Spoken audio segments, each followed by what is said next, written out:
Well, good morning, everyone, and welcome to the Public Safety Committee work session of Thursday, April 18th, 2024. Today we have three topics on the agenda, the first being the Police Accountability Board, the second, the Prisoner Medical Services, and the third is the Police Department, MCPD. As we begin, I'd like to once again thank Ms. Susan Farag for preparing a most informative packet for us. And unless you have anything to add, and we understand that the Councilmember Mink, who's the third person on the Public Safety Committee, is on her way and should be here shortly. We're going to ask if the panel would like to please come down and then introduce themselves, and then we're going to ask Ms. Farag to walk us through the topic.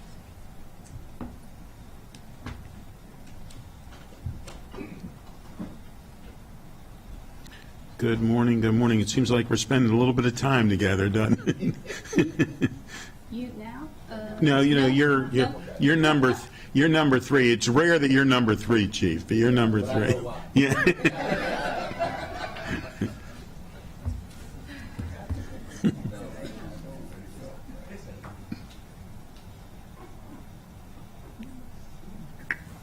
Good morning. Good morning. Fatma Berry, Executive Director, the Police Accountability Board and the Charging Committee.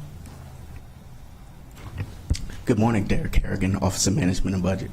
Thank you both for being here. Ms. Farag, please. Sure. Good morning. For the Police Accountability Board, this is in a non-departmental account, so it's handled a little bit differently. This is to give it more autonomy and objectivity away from county government so that they can function independently.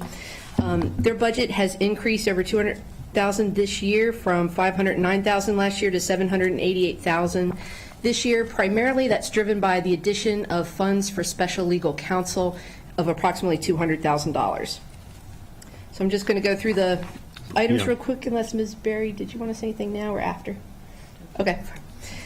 So the first piece that I mentioned was the special legal counsel for $200,000. This is actually providing funding for two special legal counsel, one for the Administrative Charging Committee and one for the Police Accountability Board. The contract costs are $450 per hour as they are used, and I believe they expended about $78,000 so far this fiscal year. The next item is for trial board days for $37,000. This increase provides for a $500 per diem payment for trial board members on each day that they're serving. It's assumed that each trial will last about 3 days, and there may be 25 trials in FY25. Can we, I guess we should go, as you're doing it, to stop and talk about it. On that, I understand how did you come up with the figure for $500? What is that doing? How did we get there? So we sort of just looked at the cost of living in Montgomery County, and it's really about making sure that people who are willing to go be a trial board member, it's not just for those who can afford it, and it's also for those who may not be able to take off work for a day or 2 days off of work and go do this public service. So we sort of took some averages and came up with the $500. All right, and just to remind me and everybody else, I guess, but the people on the trial board would be a person from the public, right? Mm-hmm. And police officer of the same rank. Correct. And there's a third. The trial judge. And the retired judge or whatever. And would everybody get the same $500? Just the public member. Just only the public member. Correct.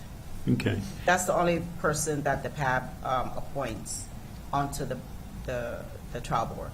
The other two, one from the police department, same ranking member, and then the trial judge. I mean, I would hope that $37,000 is too much, candidly, but until we know for sure, I guess we need to budget that. Go ahead. Did you? Yeah, one of the questions about that was, of course, I hear you on, you want to make sure whoever is chosen to serve can actually serve, right? And that it's not just limited to a certain, class of person or persons, because that's not fair.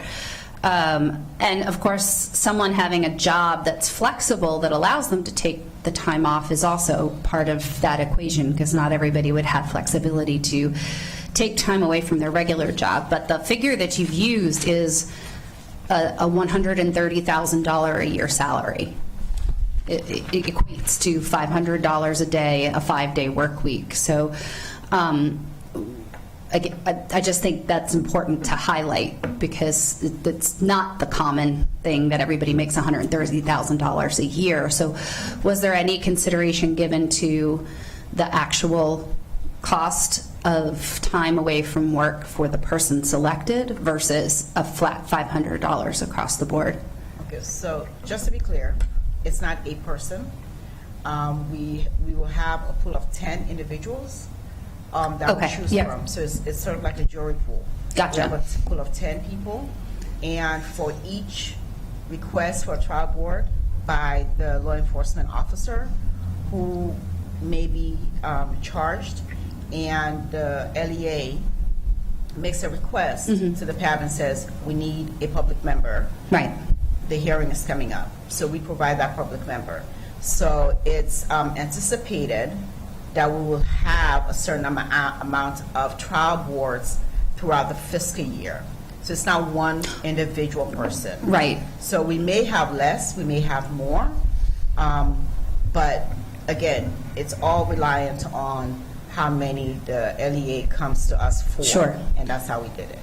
Well, then, obviously this is different than jury duty in that there are certain protections that employees have with respect to jury duty that don't exist for this, right? No. It's just, it's different. And, so that's not apples to oranges in comparison. But was there any, with the pool that exists presently, was there any analysis done on determining an average in order to come up with the per diem rate based on the salaries of the individuals who have been chosen? Councilmember Lukey, we don't have that information at this time. If you allow us, we can check into that. Okay.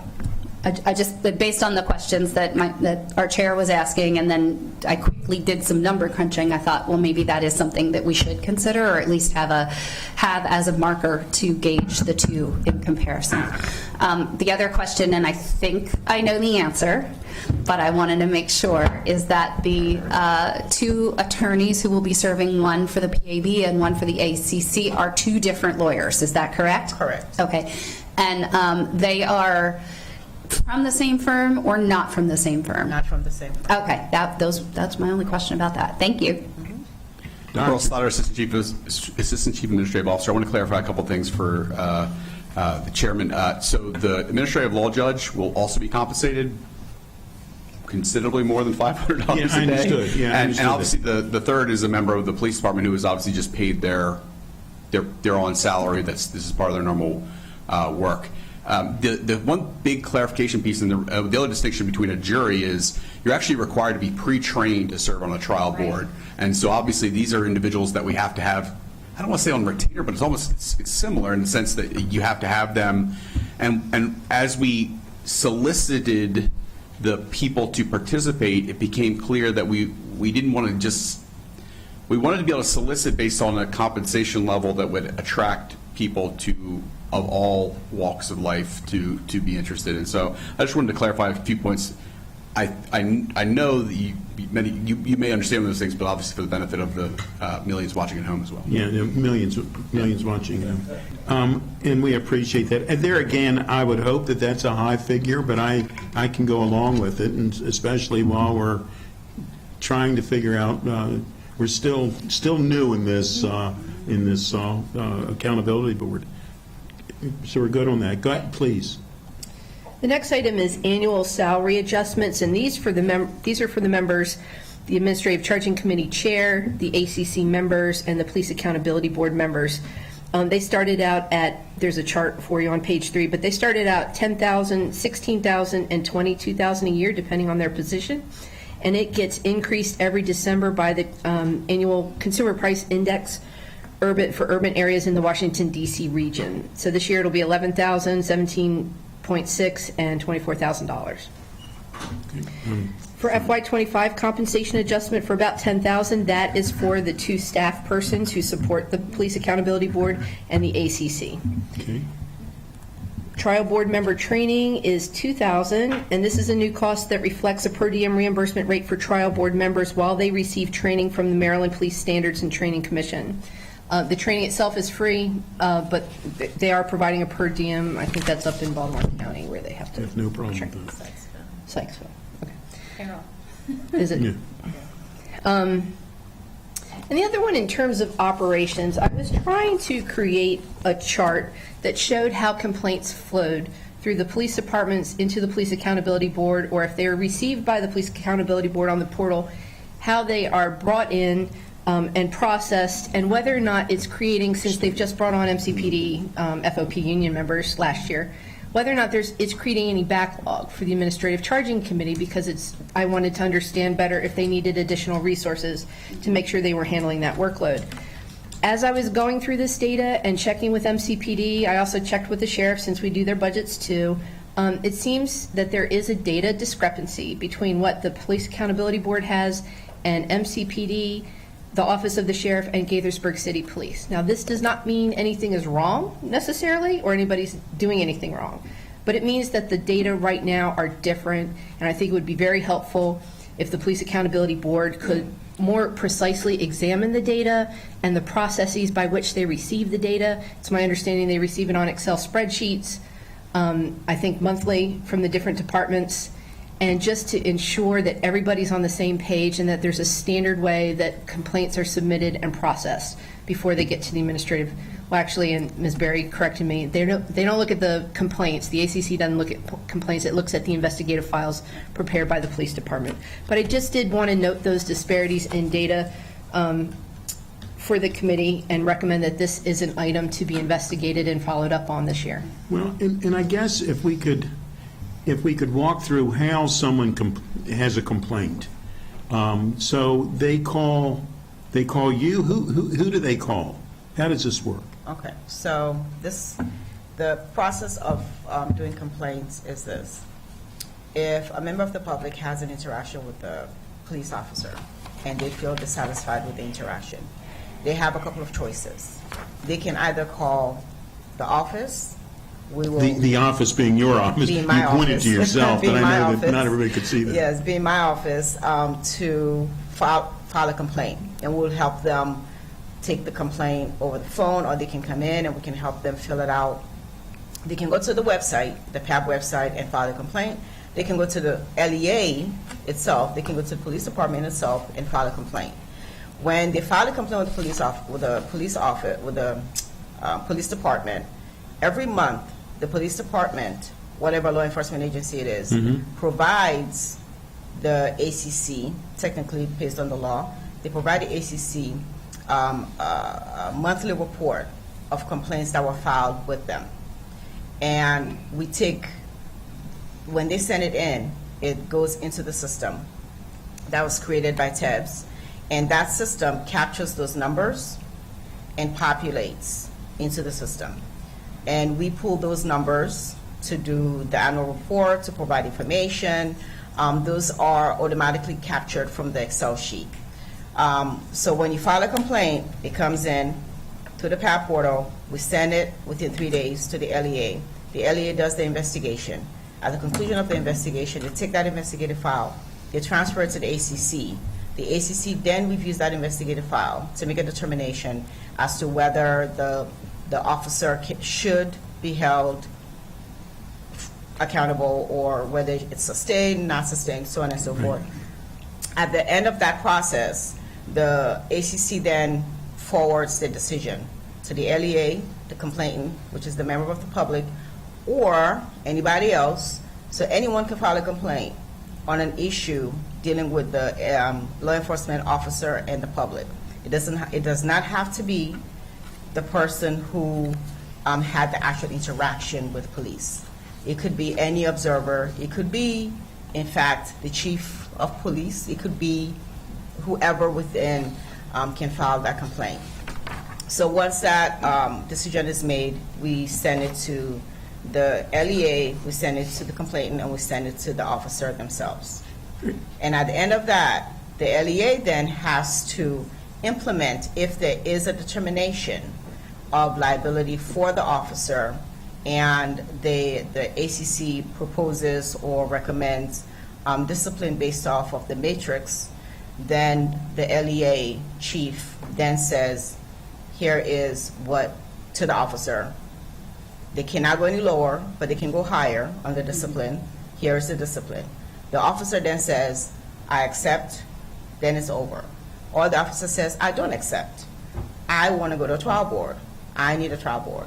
So then the LEA reaches out to the PAB and says, we need a public member to be on the trial board because this officer has decided he or she is not going to take the discipline. Right. And then we provide a name for them. The PAB has the process, then we provide a name for them, and then it goes through trial board. Thank you for that. It gets confusing, to say the least. But is there a way that we can avoid this disconnect that Ms. Farag is talking about? So that the numbers of complaint or whatever, that everybody's aware of what's going on? Is there software? Is there something that can be done to avoid that? So based on conversations with Ms. Farag and, of course, a recommendation, we'll definitely be meeting with the LEAs to see how we can do a cross-reference. We know that there have been times where we've had some information on the monthly reports that the system we don't do it by hand. The Right. system captures the information that the LEA provides, basically. But we will definitely Okay. be talking to the different LEAs to see how we can sort of do a cross-reference. One question I had, and I happened to ask Ms. Harag this yesterday, but I'd be interested in knowing this. I mean, as everybody has noted, this is new, right? So you expect that there are going to be some things that need to get ironed out over time in terms of like processes and how to best manage everything. And while a spreadsheet might be good for now, at some point it's going to become unwieldy, right? And that I wanted, because of the nature of the information that's being shared or being transferred, there should be a one-way in, right, where people can input the information on the portal. As you noted, you have a portal, and that should be like the one mechanism by which it is submitted, even if the department is referring them, that the department can put it in the portal as well, so that it all comes in one way, and to make sure that data that's getting transferred is being done securely, like by an FTP server or something of that nature. Well, the transfer of information is being done through the county system. So it's not, it might be Excel sheet, but it's in SharePoint. Okay, but is it encrypted?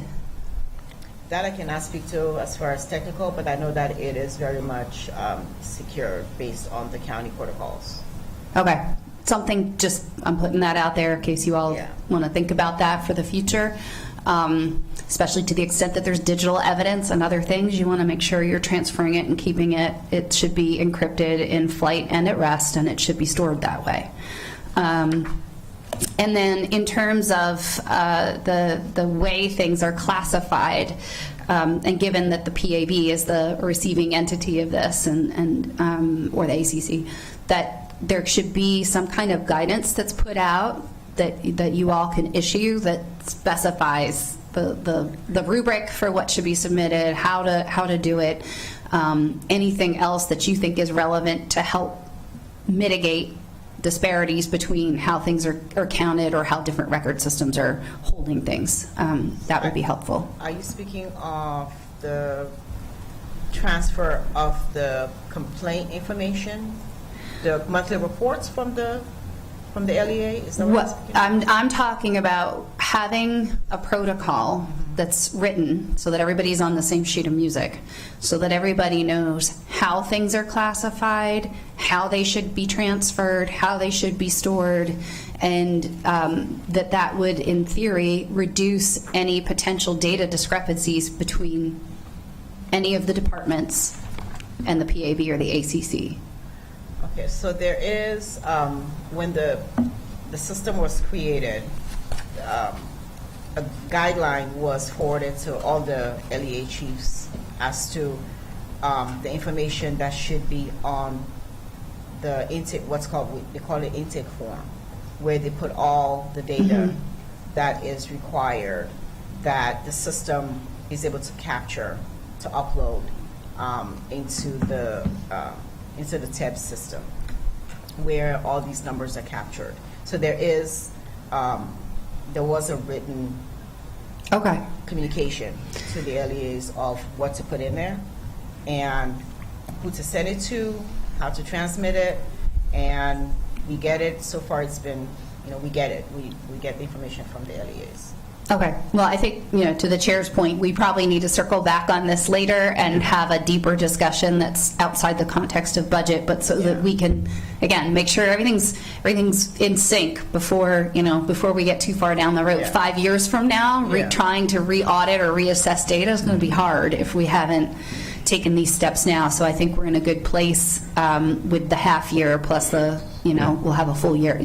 We're in a better place to figure out how to problem solve that. So I think we thank you. suggested for September, so did you want to? Yeah, appreciate that. Agree. Look forward to circling back on some of the outside of the scope of budget questions.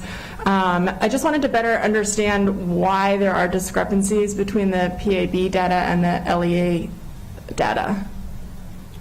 Do we know how that's happening? So we don't have a concrete reason. We know that there have been times when we have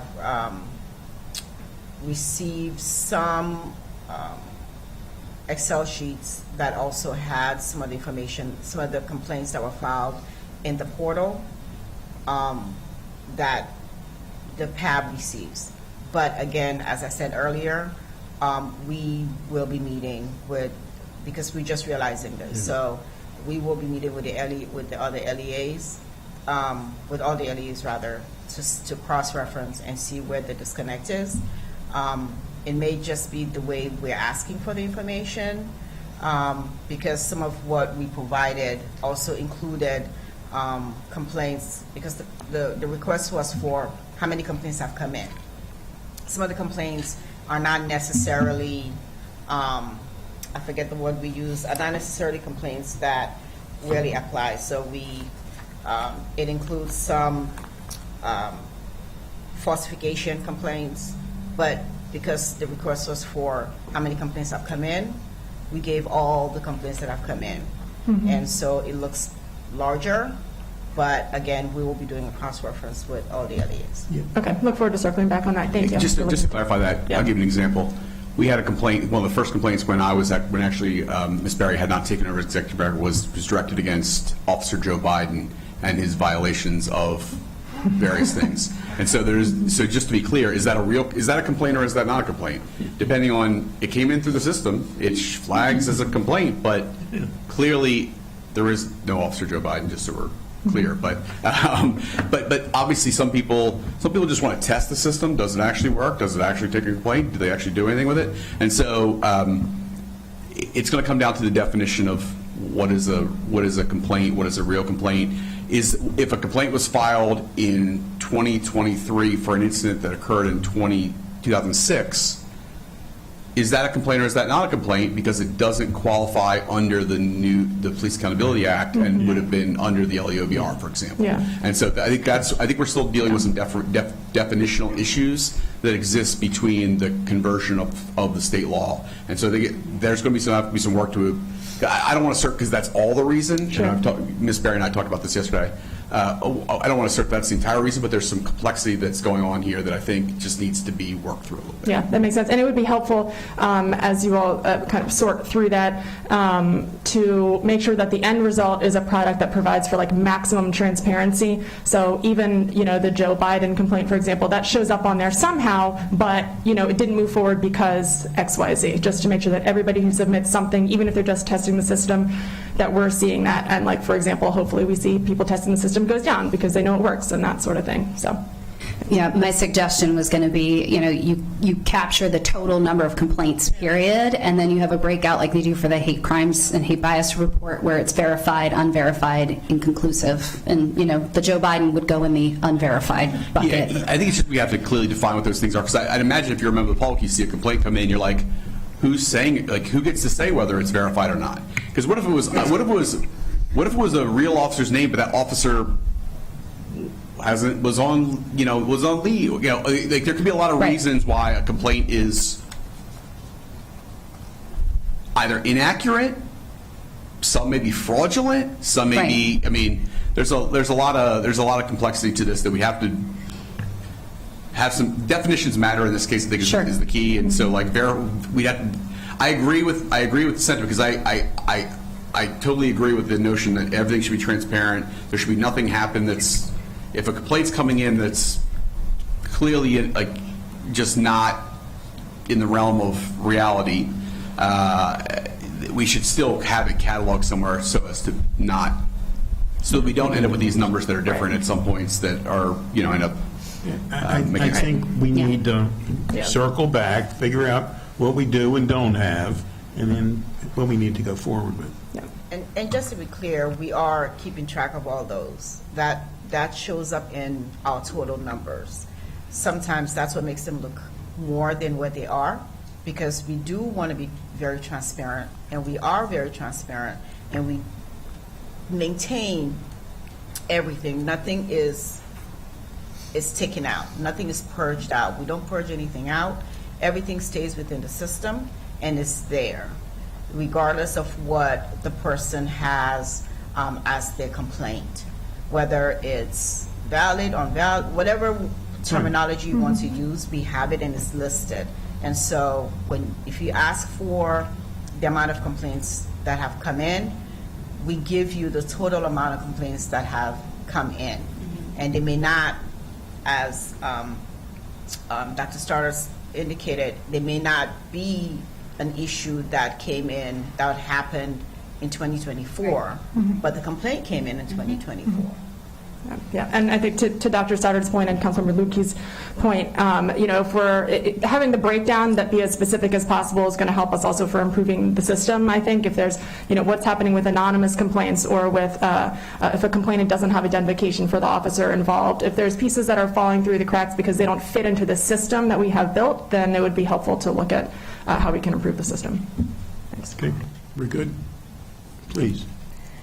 The only thing I've left is the new and enhanced program list on page 5. The trial board days and the trial board member training go on that list. Special legal counsel, I believe, was temporarily on that list, and we are correcting that because that's actually required by county law. Right. So, and I'm recommending the budget be accepted as submitted by the executive. I'm good with that. We have a 3-0. Thank you very much. Next, we're going to discuss the prisoner medical services, and that's also Ms. Farag. I don't know if we have anybody coming down for the panel for that one. Thank you. Nobody has to come down for this one. Okay. It's, this is just kind of standard operating procedure. If a Literally. person is hurt Yeah, while they're under operating. arrest but not yet in the custody of the correction and rehabilitation, we pay their costs for their hospital or medical treatment. Many years, there's nothing. Apparently in FY23, it was exactly $20,000. We budget it. The department has to pay it no matter what, or I'm sorry, the NDA has to pay it no matter what. So this is just a placeholder recommending approval as submitted. I'm good with that.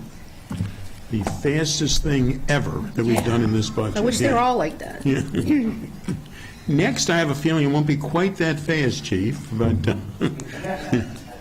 the next topic is the police department, Montgomery County Police Department. So if who's ever involved in that panel could please come down.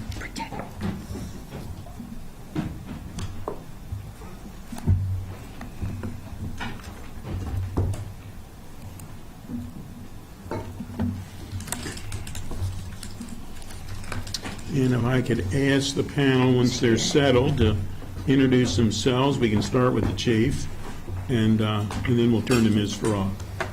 Good morning. Marcus Jones, Chief of Police. here for your last budget, right, Chief? Yes, that is I didn't see any correct, sir. tears, Chief. I'll go. Mark Imada, Assistant Chief of Police, Field Services Bureau. Good morning, Darren Frank, Assistant Chief of Police over the Management Services Bureau. Good morning, Willie Parker Malone, Assistant Chief of Police, Chief of the Patrol Services Bureau. Dale Phillips, Budget Director, Police. Derek Harrigan, Office of Management and Budget. Thank you. And as we begin, before we ask Ms. Farag, let me just say very publicly, we thank each and every one of you for everything that you do, and please tell your department that as well from us. And with that, Ms. Farag, would you like to lead us through this package? Sure. The recommended 25 budget is about 5.4% higher than it was for the approved budget last year. A large driver of that is compensation increases. When you look at what's recommended for pay raises this year, as well as annualization of compensation from last year, it's about $15 million.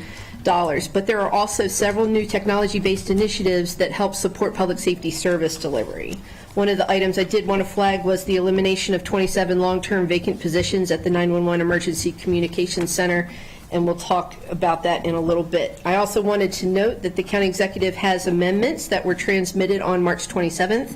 Those are attached at circles 13 through 29 for you, and that added 3 additional items, including the cadet program for about $500,000, equipment planned lifecycle asset replacement fund for $500,000, and a technology maintenance contract for $1.6 million. And the first thing I'll talk about is staffing for the department. We had a very large staffing briefing back in March, and there's much more detail in that staff report. But they do have an authorized complement of 1,280 sworn officers. They have about 179 vacancies at the moment for 14% vacancy rate. The authorized civilian professional staff complements about 780 with about 137 vacant, and that's an 18% vacancy rate. And the overall departmental vacancy rate is 15%. So FY25's recommended staffing actually decreases positions by 22.25 net positions, but there are some additions in there, and they are technical adjustments only. The first one is for 4.75 FTEs in the FY25 budget. That actually stems from increasing the cadet program back in FY23. It just was not included as part of the FY24 budget. And the same thing for 2 positions that were omitted from the FY24 approved budget. They're just showing up this year as a technical adjustment. In terms of staffing, they're reducing 29 positions, of which are the 27 long-term vacant public safety emergency communication specialist positions and 2 administrative support positions in the ECC. In addition, there's 1 vacant position that is being shifted from police to the Office of Labor Relations, and 1 position shifts just to reflect the elimination of a chargeback from the police department to the county attorney. They still get the legal services from the county attorney, but the funding and the position is going to be housed in the county attorney budget. In terms of the ECC, this is eliminating 25, I'm going to call them telecommunicators because I don't really like the acronym, and 2 administrative specialist positions. The ECC has the most vacancies of any division within the department. It has an authorized civilian complement of the 150 telecommunicator positions, of which 61 are currently vacant. It also has the support staff listed in the chart on page 4. But there's also 47 uniformed firefighters that are providing fire dispatch services. The county has attempted to return these firefighters to the field completely by civilianizing ECC operations. They've been trying to do this since 2014, when they first started the ECC consolidation process. In fact, in FY23, the council approved 15 new telecommunicator positions, and that was meant to shift at least 7 firefighters from dispatch back to the field. However, due to the large number of vacancies at the ECC, these fire positions have never been filled. The telecommunication positions have never been filled, and the fire positions still remain at the ECC. Obviously, it would be ideal to shift firefighters back to the field. The fire department needs them. They have a horrible overtime cost overrun every year. And there's also some internal morale issues because the uniformed firefighters make a lot more than civilian dispatchers do. So that, that's a disparity to look at as well. However, I don't think that's going to be happening anytime soon because of the vacancy rate. So go ahead. Go ahead. No, go ahead. Well, I guess my concern is we're using the term eliminate.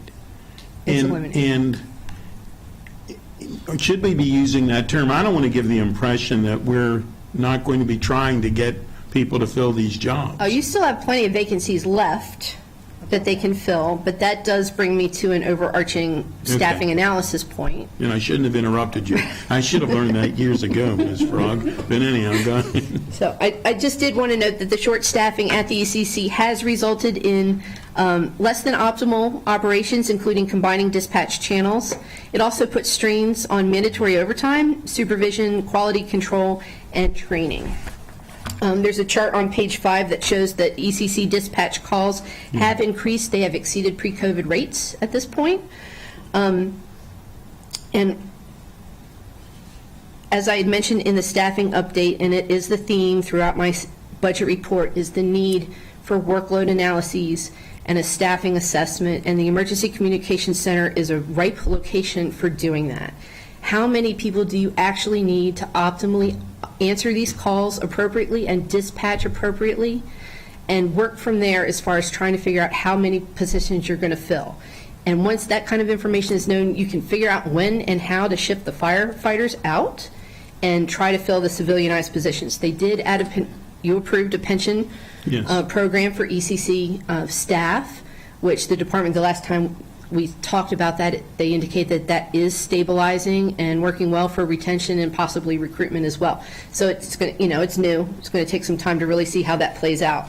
But in the meantime, it would be really helpful to know what do they need, how many do they need, and how do we get to that point. All right, so you're suggesting a study of some sort? I am at the end of the budget for the entire department, but that's one of the divisions I wanted to note. Right, I saw it in the packet, but yeah, okay. In terms of recruit classes, this budget. I'm sorry. Go ahead. I have questions about the ECC. I don't think it's any secret that one of our neighboring jurisdictions has had some serious, well-documented in the media challenges with 911 service. I don't want us to be in that position. We also know that we have forced holds of people in order to keep just the bare minimum to get by with, and as you mentioned, combining channels, et cetera. And if you look at the chart on page 5, we're higher volume than we were, as you mentioned, in 2019, pre-pandemic. And I have concerns about that with the 27. How was the number 27 chosen, and where did this come from, and how did we get here? If you know.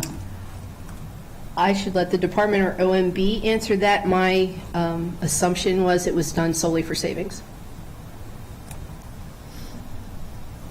So, good morning. The 27 ECC positions was chosen based on the length of the vacancy. So, all of these positions were vacant for at least 1 year. Okay, but as Ms. Farag noted, there are additional vacancies that still haven't been filled. So it's hard to understand how significant the 27 is if we don't know what the total number of vacancies is presently. Do you know? It's 61 for the telecommunicator position. 61? Yeah. Okay. Dr. Stoddard. Dr. Stoddard has been changing chairs, yes. Yeah, some musical chairs this morning. Earl Stoddard, Assistant Chief Administrative Officer again.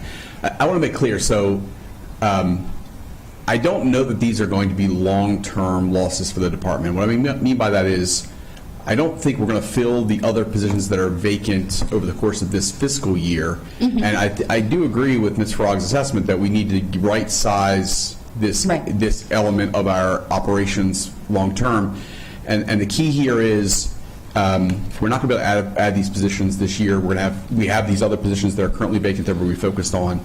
But ultimately, we may need to add back some number of these 27 over the coming years once we determine what the right sizing of the elements are. But we just do not believe we'll be able to get to these 27 in light of the other 30 some odd positions that are currently vacant with the rate of our recruitment. We've seen an uptick and we've seen improvements with that. But we're getting 5 or 6 every period. I'll let Assistant Chief Frank potentially speak to that because he talked to me about it. But there's been an increase in uptick in number of hiring. But just even if we pace that out over the course of a year, we won't get into these 27 by the end of this fiscal year.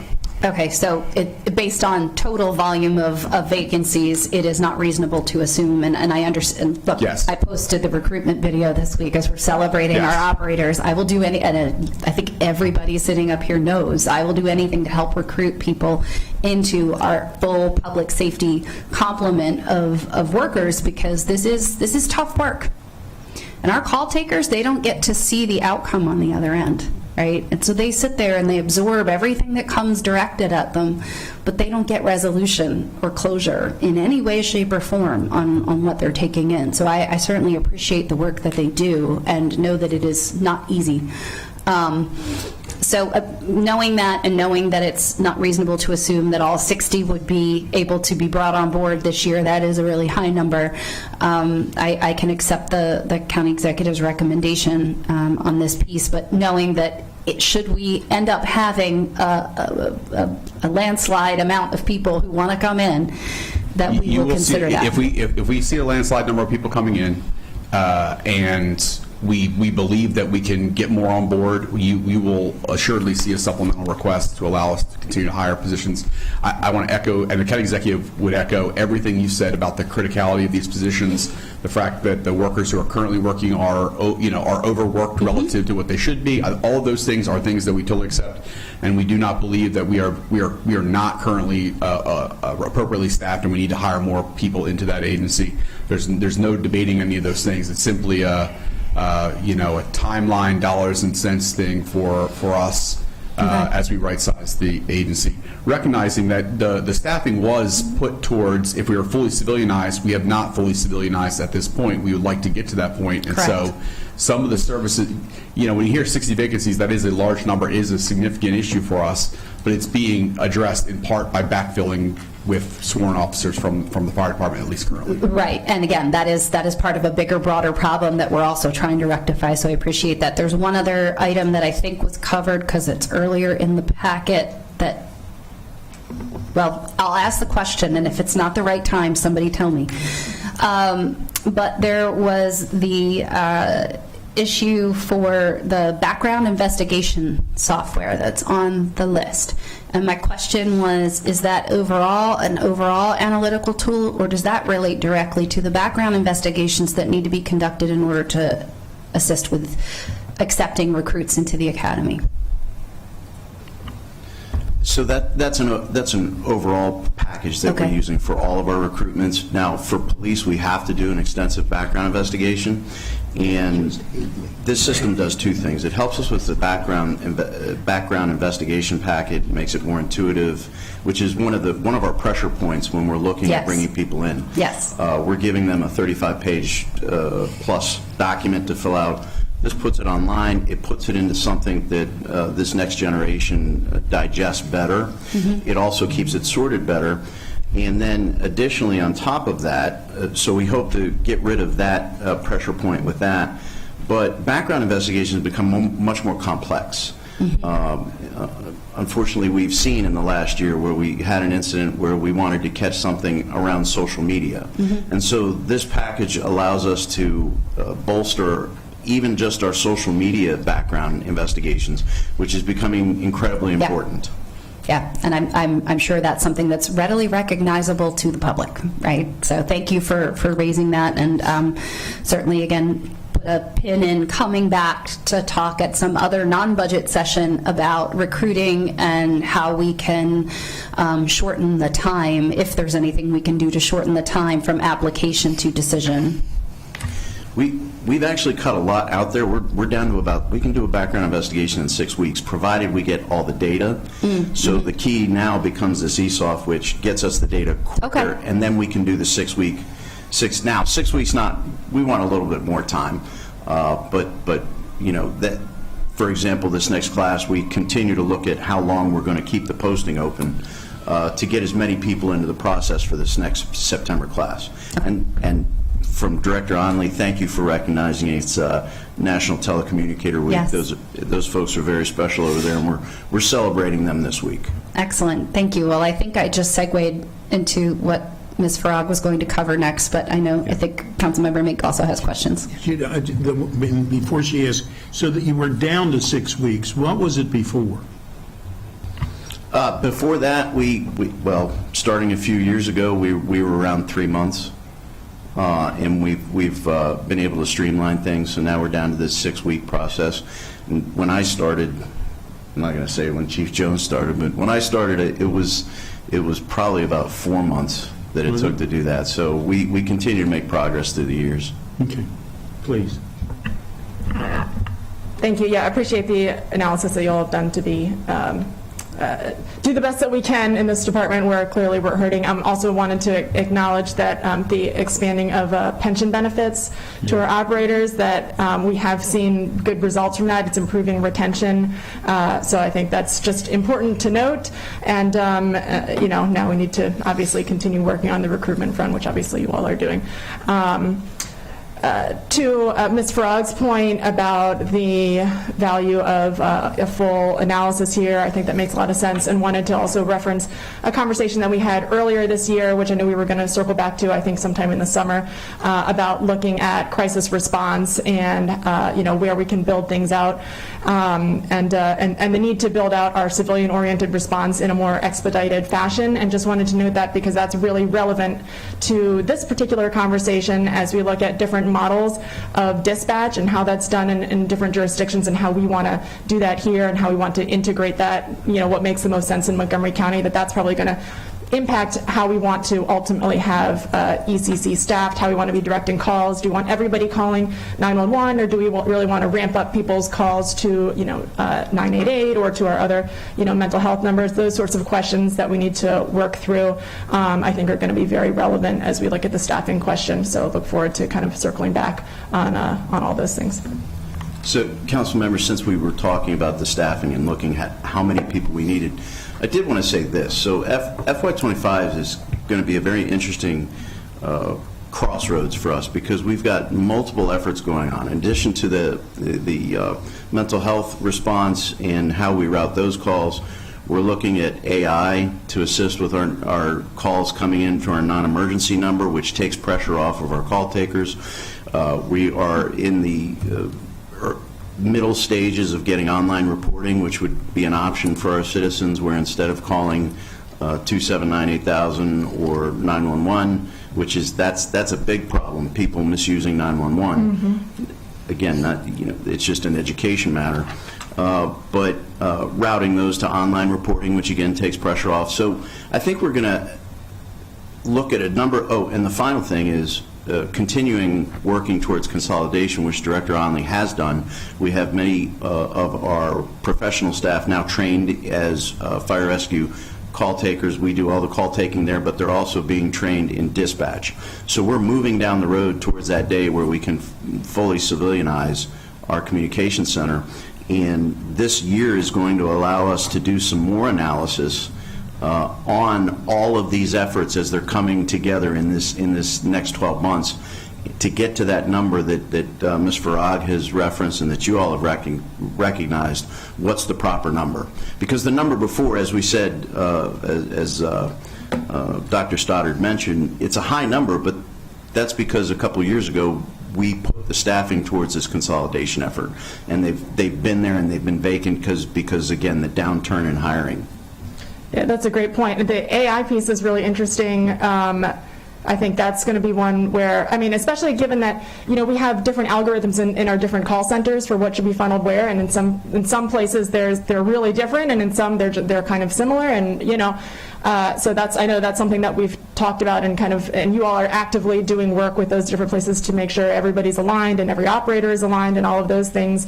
But there's also, a public conversation involved here too, as we decide, what calls should be routed where, and where can we take pressure off of the police, where is that appropriate, where is it not appropriate, and we need to make sure obviously that we are including the public in that conversation, that they have buy-in there, and that there's public education then about whatever the outcome, the answer to those questions are, that they know where to call, and that we are staffing such that they get the response that is predictable based on that algorithm. And so the importance of having all of those pieces be very, very clear when we talk about AI, I think that definitely, that the computer or whatever, I'm not a tech, the AI model there needs to be a clear algorithm that they can follow.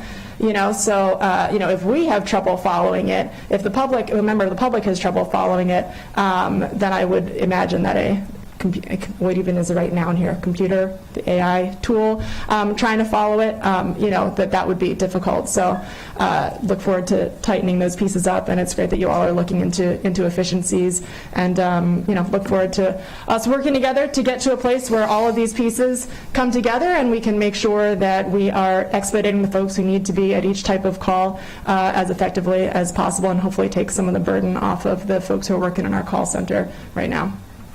Thanks. Okay. Mine actually, I think, is going to combine with the cadet program, my next question, so please.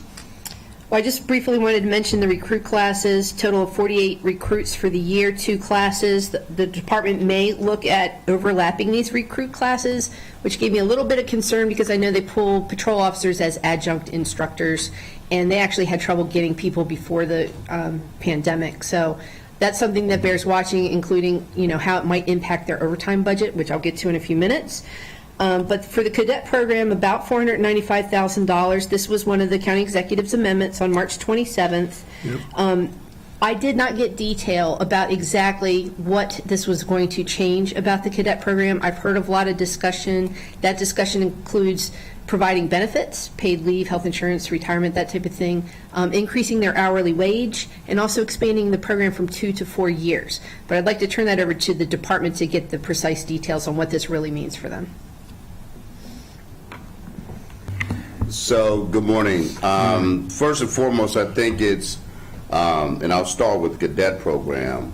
I think it's important for this committee to understand that we have seen significant success with our police cadet program, and I think the enhancement of it, and as we developed it initially, I think it bears us looking at it really hard to have some tweaks to the program, going from currently where the cadets really work from August until June. They have been given pretty much a 2-month break that coincided with the academic school year. But even hearing some feedback from them, we've discovered that they really are interested in really working year-round, all 12 months of the year. And I think that's beneficial. I cannot stress the importance of what I've seen from diversity in this program, to see more females be involved in this particular program, and we're starting to really see the success. I believe we have currently 4 of the cadets who are going to be in our upcoming class, and that to me that's a win, particularly when we look at our homegrown talent and the ability for our department to really advertise this program, to work more extensively. And again, generally we have accepted them in sort of to begin the program in August. But again, those are things that we have to really think about. But I would hope that that this committee would give that some serious consideration moving forward. As Ms. Farag noted about the staggering police classes and some concerns. And this kind of brings me to a point of what's before the council and not in the budget, but that is sort of pending legislation that will be coming before you in the retired officers program. And this is going to be across the board that the department has already has begun to really give serious thought to strategize to be able to take the load off of our i.e. adjunct instructors to some degree, because we know that we have officers who have retired who have been adjunct instructors at our police academy and who have provided additional support in one way or another. This is one of the ways we are looking at giving some relief to our current staff, our patrol officers and other officers who provide some adjuncts. Some things are going to have to be, because our adjuncts are some subject matter experts, and they have to really be engaged, and we'll still be able to manage that. But I think, again, understanding that this is an opportunity for our department, and we're going to add, and I would ask for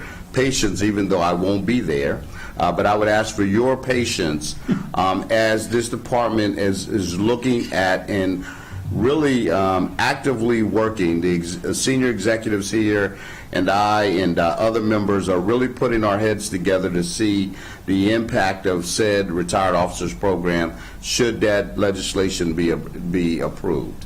And I think, again, I think it will be highly impactful for our agency to touch a lot of different divisions across the agency to be able to provide that said relief. So this is something, again, that I think that is going to most and foremost benefit our agency. Thank you. I did want to ask, and I did want to point out that Lee Holland from the Fraternal Order of Police is as far back in the back of the room as he could possibly be. But welcome, Mr. Holland, Officer Holland, excuse me.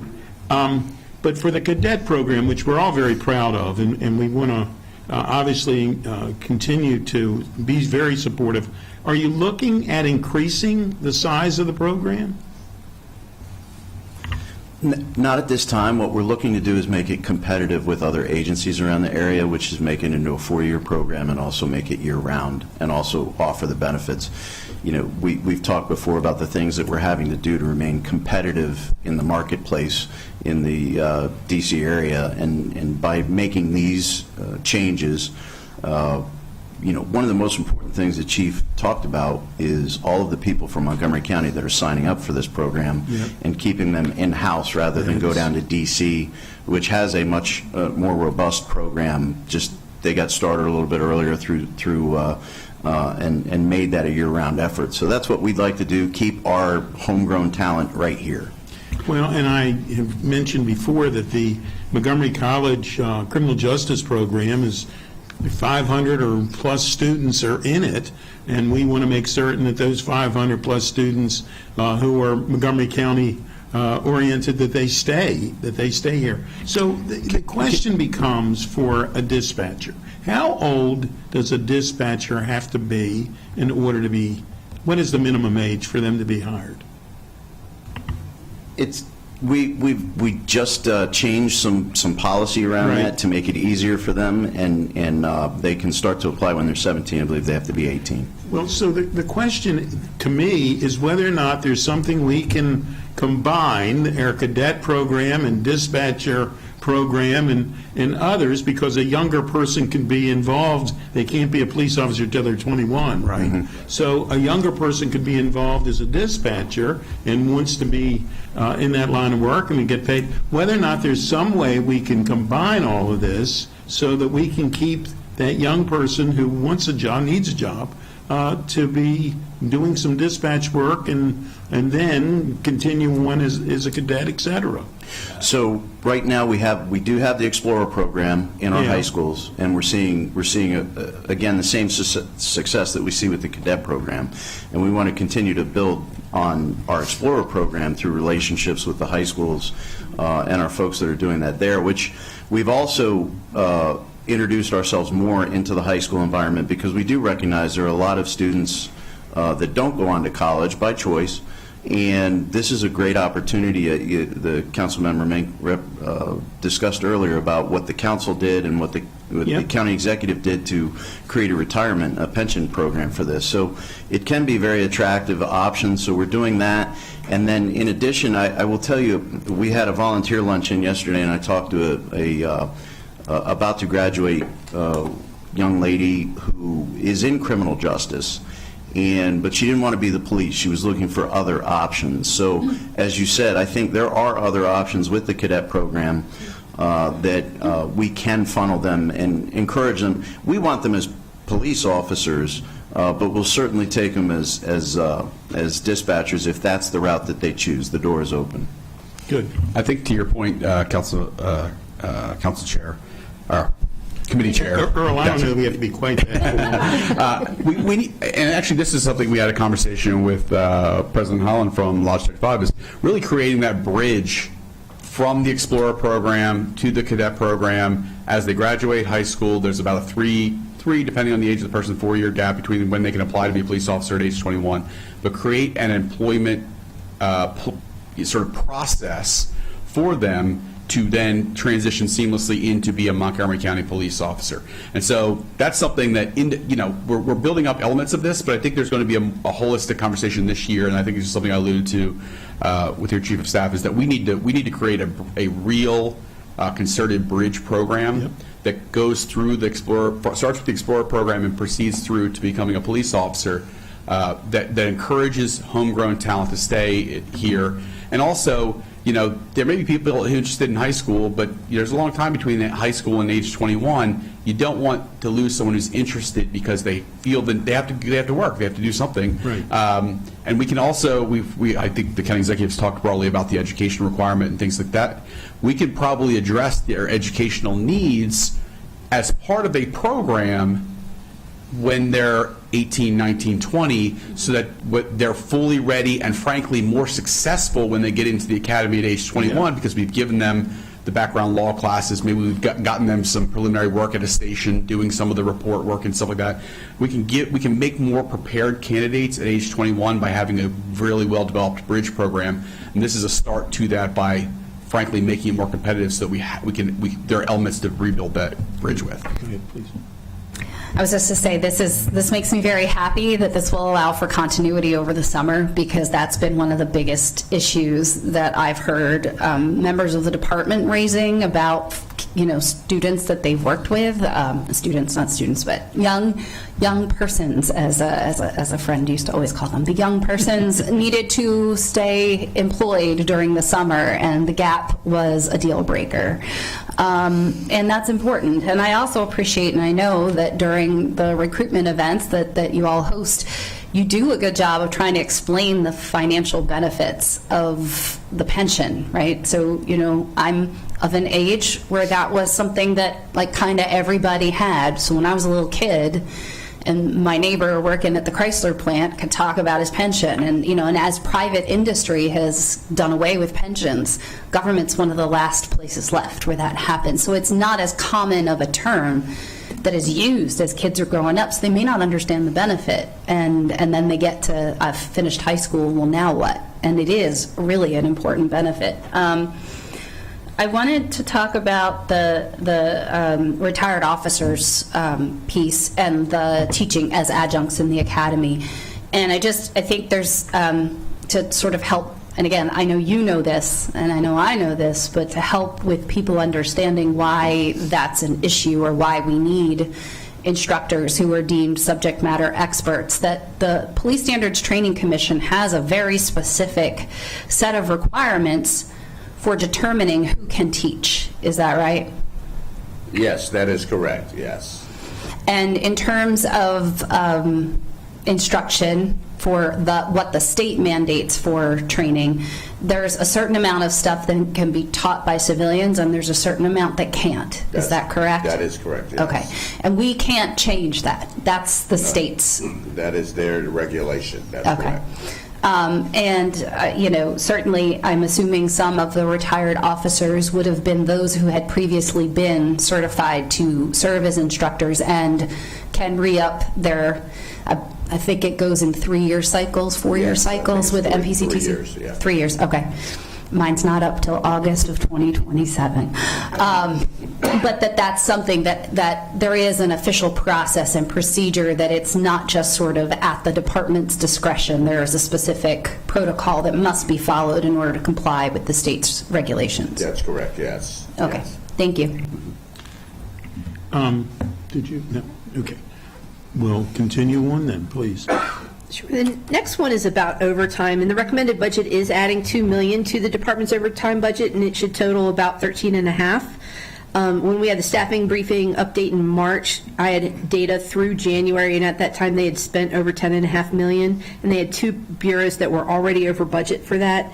The department advises now, to date, overtime expenditures have now reached $14.4 million, and that is about $1.5 million every month. At that rate, FY24 overtime might exceed $18 million for the fiscal year. So again, it's not appropriately budgeted. I understand this is a unique circumstance where they're short-staffed and there's pressures throughout the entire career, and you're going to have extra overtime. But it is one of the things I wanted to put on your radar to make sure that there might be ways to reduce this and also to be aware of things that might potentially increase it that might want to be avoided. So. And I agree with you, but, you know, every year we say this is unique, and of course it continues, and it's just going to continue till we can catch up.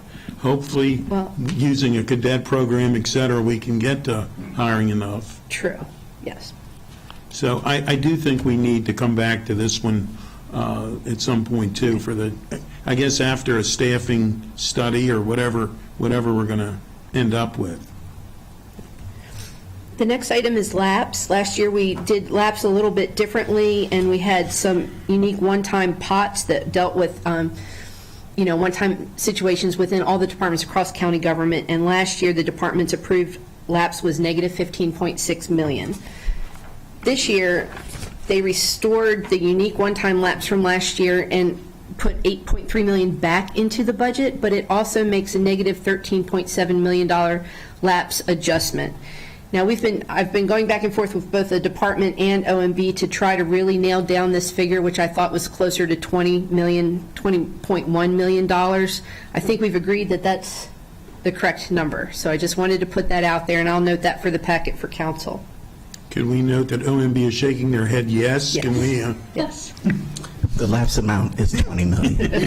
Thank you. And my concern always is, does this amount of lapse hinder their ability to hire critical positions? I don't think at this point it will. I have been talking to OMB. If it's increased any more than that, it might eat into recruiting police and the ECC telecommunicators. So we're going to keep an eye on that. Any other comment on that? No? Okay. Good. Can I just make one? I made the statement earlier. If we are somehow able to recruit more police officers, we will not allow a lapse number to prevent us from selecting additional officers. The county executive has been crystal clear about this. If there is a need for if there's some massive change in our projection of police officers recruitment that changes by virtue of us being able to offer more classes or something like that, the council will receive a request for additional support, because we would not. If we have recruits that we can take in and safely get through the process, that will obviously save us money on the long run, but also better for the community. We will do that. You will see a request if that happens. And I appreciate that, and I'm glad you put it in the public. But I can say that Councilmember, when he was Councilmember Elrich, when he sat as chair of public safety, he was as concerned about recruitment as we are today, though it's gotten so much worse. So I know that you all will be extremely supportive. Okay? So in terms of operation, I'm going to go through a few of the technology ads that the department has this year. And the first one, again, was a county executive amendment. This is for the technology maintenance contract for $1.6 million, which is a big chunk of change. However, it is actually providing licensing fees for Axon's officer safety plan. Axon already provides a lot of technology to the department, including body-worn cameras, license plate readers, tasers, drone sense, which I think is now called Axon Air, and more. So this provides a whole suite, including some of the things that I bulleted down here that I thought might be helpful to the department, including the records management system, Axon Fusus, which we'll talk about in a little bit. Yep. My Community Request, which is a survey and feedback platform, which is actually required by Bill 4520, and we haven't had the funding for that yet. Axon Standards, which deals with internal affairs investigations and early intervention programs, and Redaction Assistant, which this is continually an area where the department pays a lot of overtime to make sure that MPI requests are appropriately redacted. So I just wanted to turn this over to the department to talk a little bit about this new Axon Officer Safety Plan suite and the types of functionality that they might be able to use in the year coming up. So Axon has evolved as law enforcement has evolved over the last few years, and they have created this licensing package called OSP. And what they've done a couple things. Number one, they've given us access, whatever they bring under their umbrella, we get access to under this OSP license. So that's the first thing. And the second thing is they are buying up the best of the best as quick as they can. Fusus is a good example of that. Prior to, or actually while we were developing the budget, Axon engaged Fusus and was able to secure them as part of their package now. So we will have, ultimately, after implementation, we will have access to the Fusus program for our VCIC. And for the department in general, which gives us a tremendous opportunity with all the video evidence that we have. Obviously, the county executive and the council have worked together for the camera rebate program. We are working with businesses in the entire jurisdiction to be able to build bridges with them about seeing video. That becomes incredibly important to our crime fighting efforts. But additionally with that, again, as Ms. Farag mentioned, there are a number of things. Axon Records, which is their RMS system, which is being deployed in a neighboring jurisdiction with great success, and all across the country, to be quite honest. There are also some other things that we're excited about when we talked about in last year's budget about a survey platform, about how great it would be that we could get real-time information from the people that we actually touched with our service. Well, Axon now has that capability. So again, it comes under that license, and this funding for it, along with the license, we've expanded in a great deal of areas with our body-worn camera. Now all of our officers have at least one body-worn camera. Most have two. We want to get to twos because during this staffing issue, we want everyone prepared if they need to be on the road. But in addition to that, we've made it mandatory that patrol officers carry tasers, so we've had to expand that program. And what's happened is we've expanded so fast, the budget hasn't caught up. So this $1.6 million is to rectify our OE budget so that we can pay for these Axon services, which we have relied on. And the last thing I'll say about the Axon is we really do like the mission that they've engaged in over the last year. We were present when they announced this effort to reduce officer-involved shootings through all facets of their technology, and they've made that a core mission, and that obviously aligns with our core mission in protecting life, saving lives. So it's been a good relationship, and this helps continue that on. And actually, I forgot to mention one last thing. We get storage that comes with this, basically the bottomless coffee cup of storage with this licensing fee, which we're going to talk about in a few minutes. We're going to talk about the magnet software, but leveraging that with this magnet software, we have more opportunities as well. Councilman Mink. Thanks. I was just curious about the survey platform that they have, and if you could tell us a little more about that and why that's a good fit for this particular bucket of information that we're looking for. So they'll be able to replicate what we were looking at, or they have the same product, it's just in their format, what we were looking at before, which would be essentially if you called 911 and called for service, we can send a survey to you after the fact saying, how was our service? How did we do? This is another way that we can take a look into what's going on with our officers, identify any shortcomings in the expectations of our citizens. Did they get all the information that they needed where they felt like they knew what the next steps were, what they could do? We can also transmit information to them like case numbers.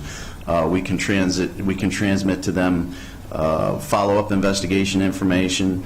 We can basically create an ongoing link, whereas right now our link is really after the officer leaves, the link is kind of a little bit stale. There's not an interactive thing there unless there's a follow-up investigation where they call our detective. So it provides more information there.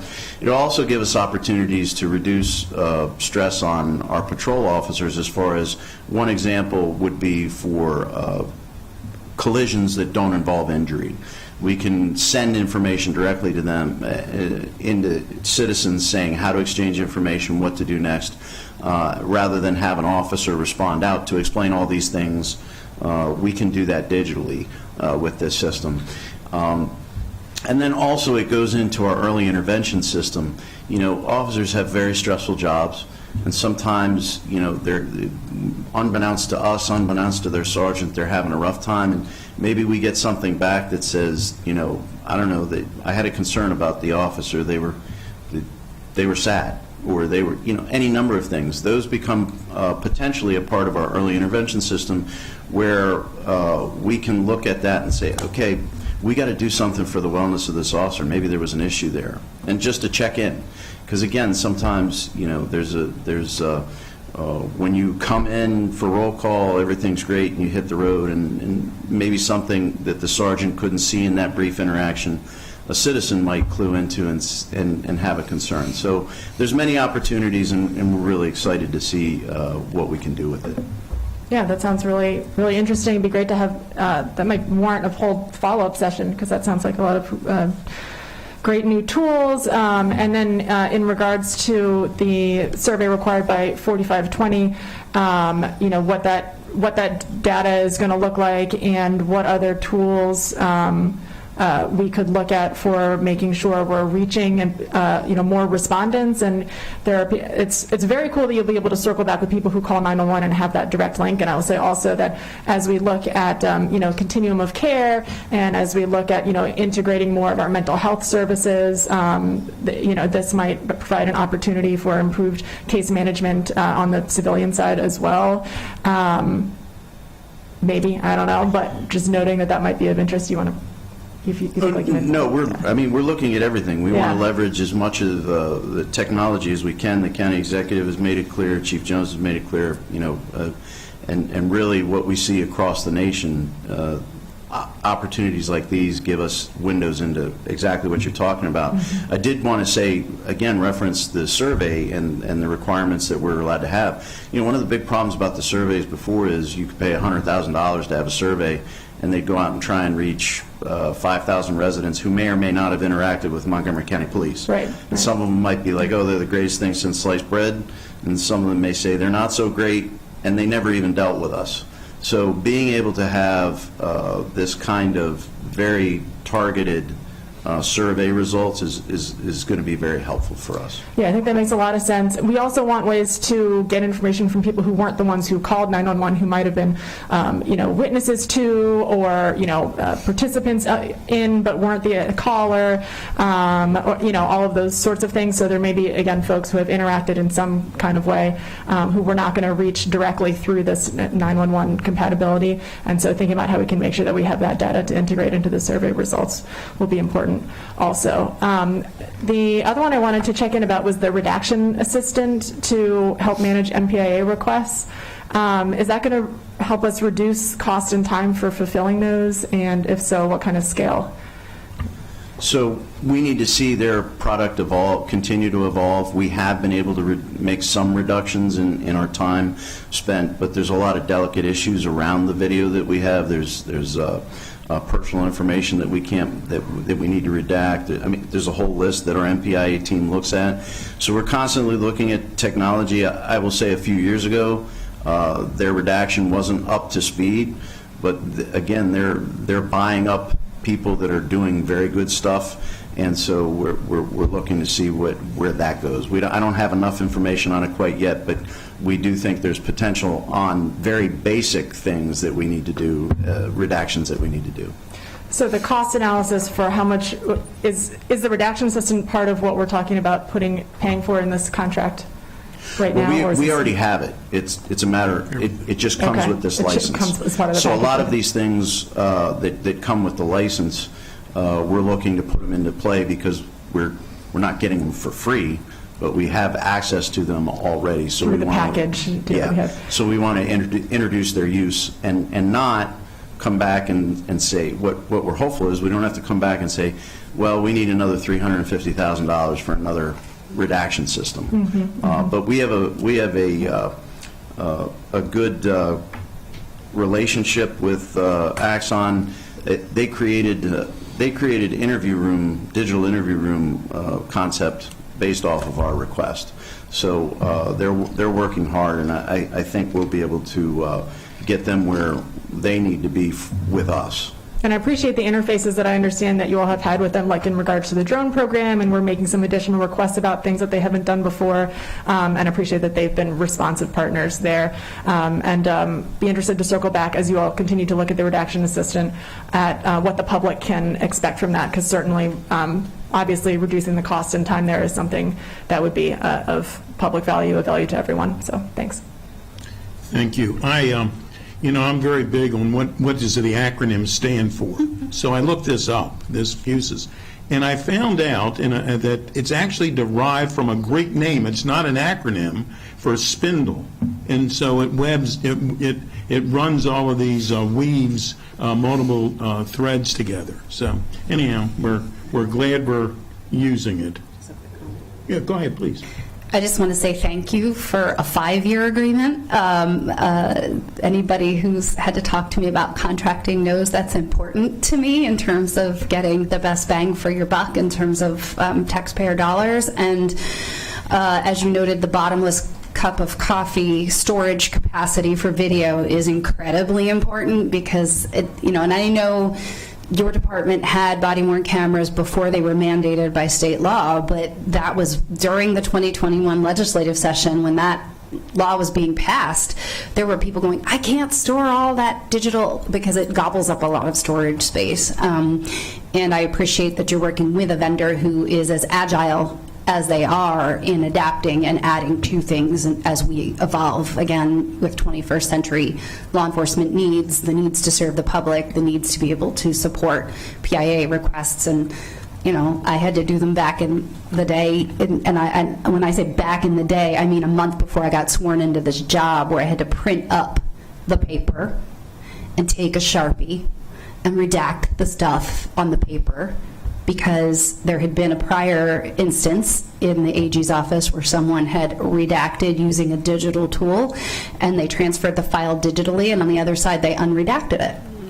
And it didn't work out very well, right?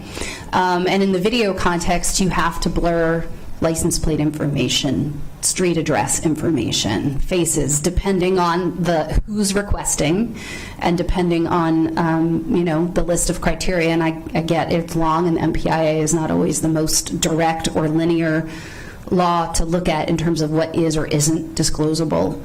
So I appreciate that and look forward to, as Councilmember Mink raised, the survey platform updates in the future and how that's working and how that's engaging the public who actually engages with you or is a bystander to those actual interactions. So I appreciate that. Councilmember? Real quick, I was just going to add on the survey front, as you have those conversations with Axon about, fitting the tools to our community, that the language component, which is obviously it's required in Bill 4520, but we want to make sure that we're doing better than just following that, in terms of letter of the law, but that it's really functional on the ground. And I'm not, a computer programmer, so I don't know what that looks like, but, we have, I'm sure in this community, a lot more languages spoken with regularity than in many of the communities across the country that Axon's going to work with, and so this might require some additional agility on their end to make sure that whatever that text is that folks are getting, that somehow folks who speak other languages are seeing that pretty quickly. Thanks. Okay. Please, Ms. Farrar. The next item is planned life cycle asset replacement for $500,000. This is setting up a program that helps acquire, track, support, and decommission hardware and equipment. It helps plan for things that they need to have regularly replaced when they reach the end of their normal lifespans. And there's a list on page 9 to show what's included this year for about $500,000. It includes the AEDs that police officers carry, 3 motorcycles, additional citation in-car printers, they did get some last year, and drone equipment and maintenance. That drone is for their regular drone program and not for the DFR, which I'm about to discuss, unless you have questions. Okay. So for the DFR, it's about $775,000. This was a pilot program last year in the FY24 recommended operating budget. The council did not approve it, and instead the council members requested that the police brief council members as well as provide additional community outreach and education, which was conducted all last summer and into the fall. So the council did pass a $350,000 supplemental appropriation to operate this pilot program through June of this year. The DFR pilot currently operates in 3D Silver Spring and 4D Wheaton, and I've got detailed statistics about those operations on Circle 30. And they show, just briefly, that 65 calls helped avoid the need for patrol officers. That was about 14% of the calls, and of those, 53 avoided patrol dispatch entirely. The DFR has helped return 123 officers into service who would have otherwise had to respond to calls handled by the DFR, and I watched their little drone video yesterday, and they're calling them ground officers. I thought that There was... you go. Yes. So this year, the proposal is expanding this program to 2 other sites. One is in Gaithersburg, Germantown, Montgomery Village, and the other one is in Bethesda. There are no new positions associated with this expansion. There are sworn officers now that have their pilot's license, and they're the ones who operate the drones, but there are also civilian contractors who assist with other operations in the program. Total program costs for FY25 include annualization of the 2 current sites in Silver Spring and Wheaton, as well as the expansion of the 2 new sites. Thank you, Councilmember. Thank you. I just really want to say thank you to the department for quickly responding to my request of what would it take to have this there. My constituents in Montgomery Village, particularly in the Cider Mill community, have been asking for whatever help they can get. And I had the privilege, along with Councilmember our Chair Katz, of going with the governor to come and take a look at the DFR program as it is currently running in 3D and 4D, and listen to the governor's comments and commentary about the efficacy of this tool. And so this is something that I know, along with Chair Katz and Councilmember Balcom, that we all requested of the county executive's office, because unlike in 3D and 4D, where airspace is more restricted, we can get more coverage in the up-county area because we are further away from the District of Columbia, and able to serve a greater service area up there that would include Germantown, Gaithersburg, and as noted by Ms. Farag, Montgomery Village. And I turn it back to Chairman Katz, but this is something that the community is very eager to get on board. And I'm in agreement with that. I'm sorry. No, that's Could you okay. repeat that, please? What? Could No, you- I just said that I was in agreement with that. Oh, okay. That I think that, and Ms. Frog and I had this conversation yesterday, I think when we talk about the Gaithersburg area one, that it should say Gaithersburg, Montgomery Village, and Germantown, that we include all of those areas. And I think that this, and I guess it could have been yesterday, it was sometime this week, that, it could have been 10 minutes ago, I guess.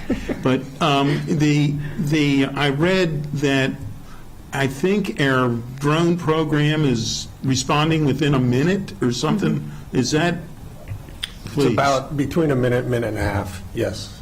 It saves us about, I want to say, between 4 and 6 minutes of response time per call, because you have to have an ECC operator take the call, analyze the information, get all the information from the caller, and then dispatch it out. And we're on scene before the officer even gets notified. It truly is a technology that we need to continue to embrace, and I'm sure it'll be perfected along the way, but I'm supportive of, and I understand Bethesda is also in the next list, right? Yes, they are.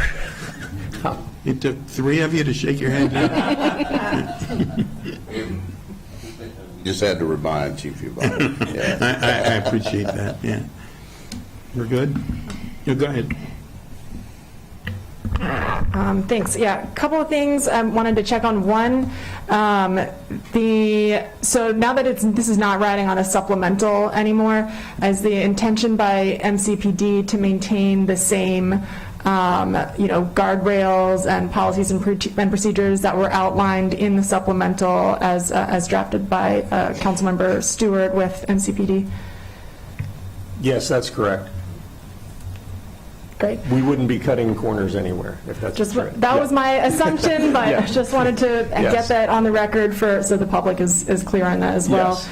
And then, Ms. Farag, you had some thoughts about the Bethesda location in the packet as well as a place for potential savings. Would you be able to speak to that? So I was looking at it from a racial equity perspective. One of the things that the council president had requested we do is if we couldn't recommend straight-out reductions, to possibly put things in tranches. And so if you wanted to look at the drone system, which is the drone program, which is an ongoing program, I mean, that's how it's presented in the FY25 budget. After doing a racial equity, actually it's more of a social vulnerability index analysis of the entire county. There are very few calls per person in the Bethesda area, which is characterized by Montgomery Planning as highly disproportionate advantaged, as well as advantaged and proportionate, and that's in my racial equity analysis. So they have far fewer calls proportionately there, and Councilmember Lukey brought up something interesting, which I don't know the answer to as far as the flight size, because they're not allowed to go anywhere near DC, and that's way above my pay grade. But it is one area that could possibly be reduced, and wait till you see what the experience is like up in Montgomery Village, Gaithersburg, and Germantown, and then possibly look at Bethesda the next year. I want to get the sense of the committee, obviously, but I think that makes sense. And then also noting that, you know, it's still described in the packet as a pilot program. That was how it was presented to the public. And so the importance of making sure we close the loop on that and come back with, you know, hopefully once we have a good year's worth of data to do a full, you know, analysis. I know that obviously MCPD, you've been analyzing as you go and you're seeing these things, but I think it's important. I think that, you know, the rollout of this was so effective in partnership with the public and with the council, and creating that transparency, I think served a really good model. And so I just want to make sure that we really see that through, and that, you know, a pilot closes with a presentation of the data, and here's what, you know, if we're going to continue this, here's why, and giving the opportunity for, you know, questions, feedback, if tweaks want to be made, you know, all of those things.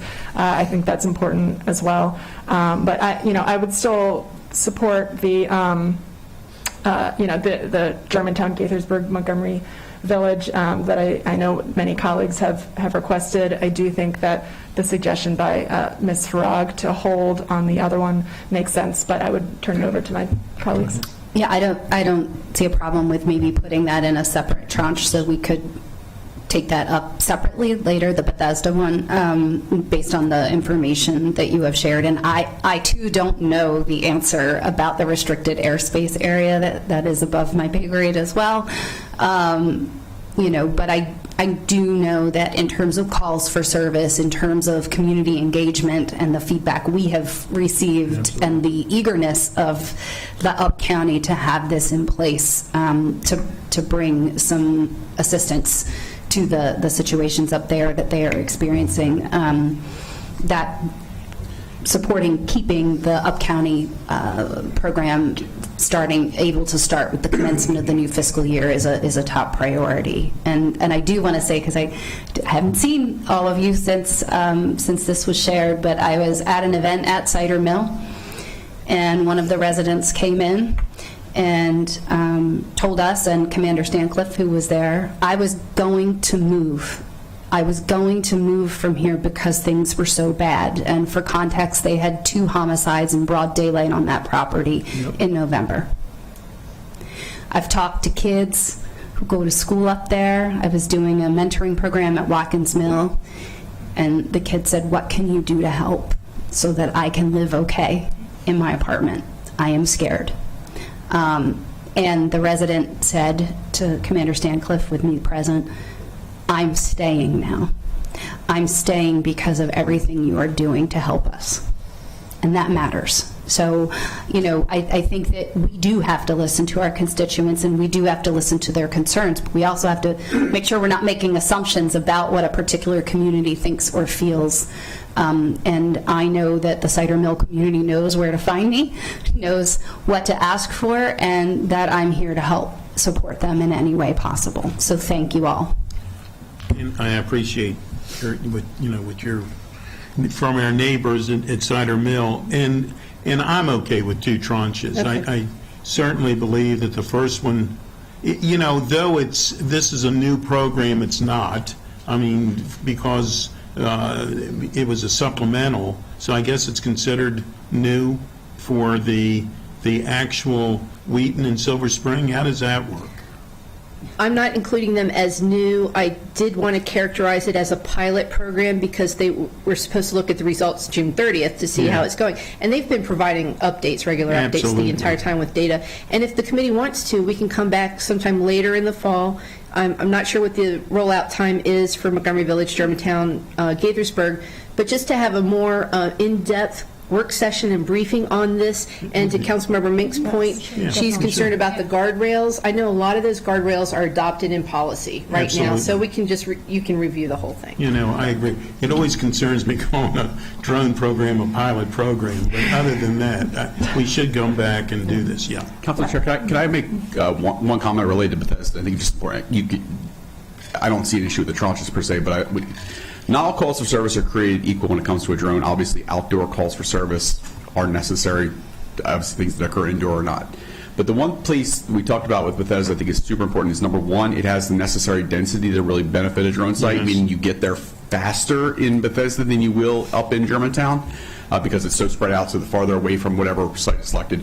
The other thing is probably the biggest area of success we've seen is commercial theft, because people take from stores, leave the stores, and we can track them where they go and then make an intervention there and reduce commercial theft.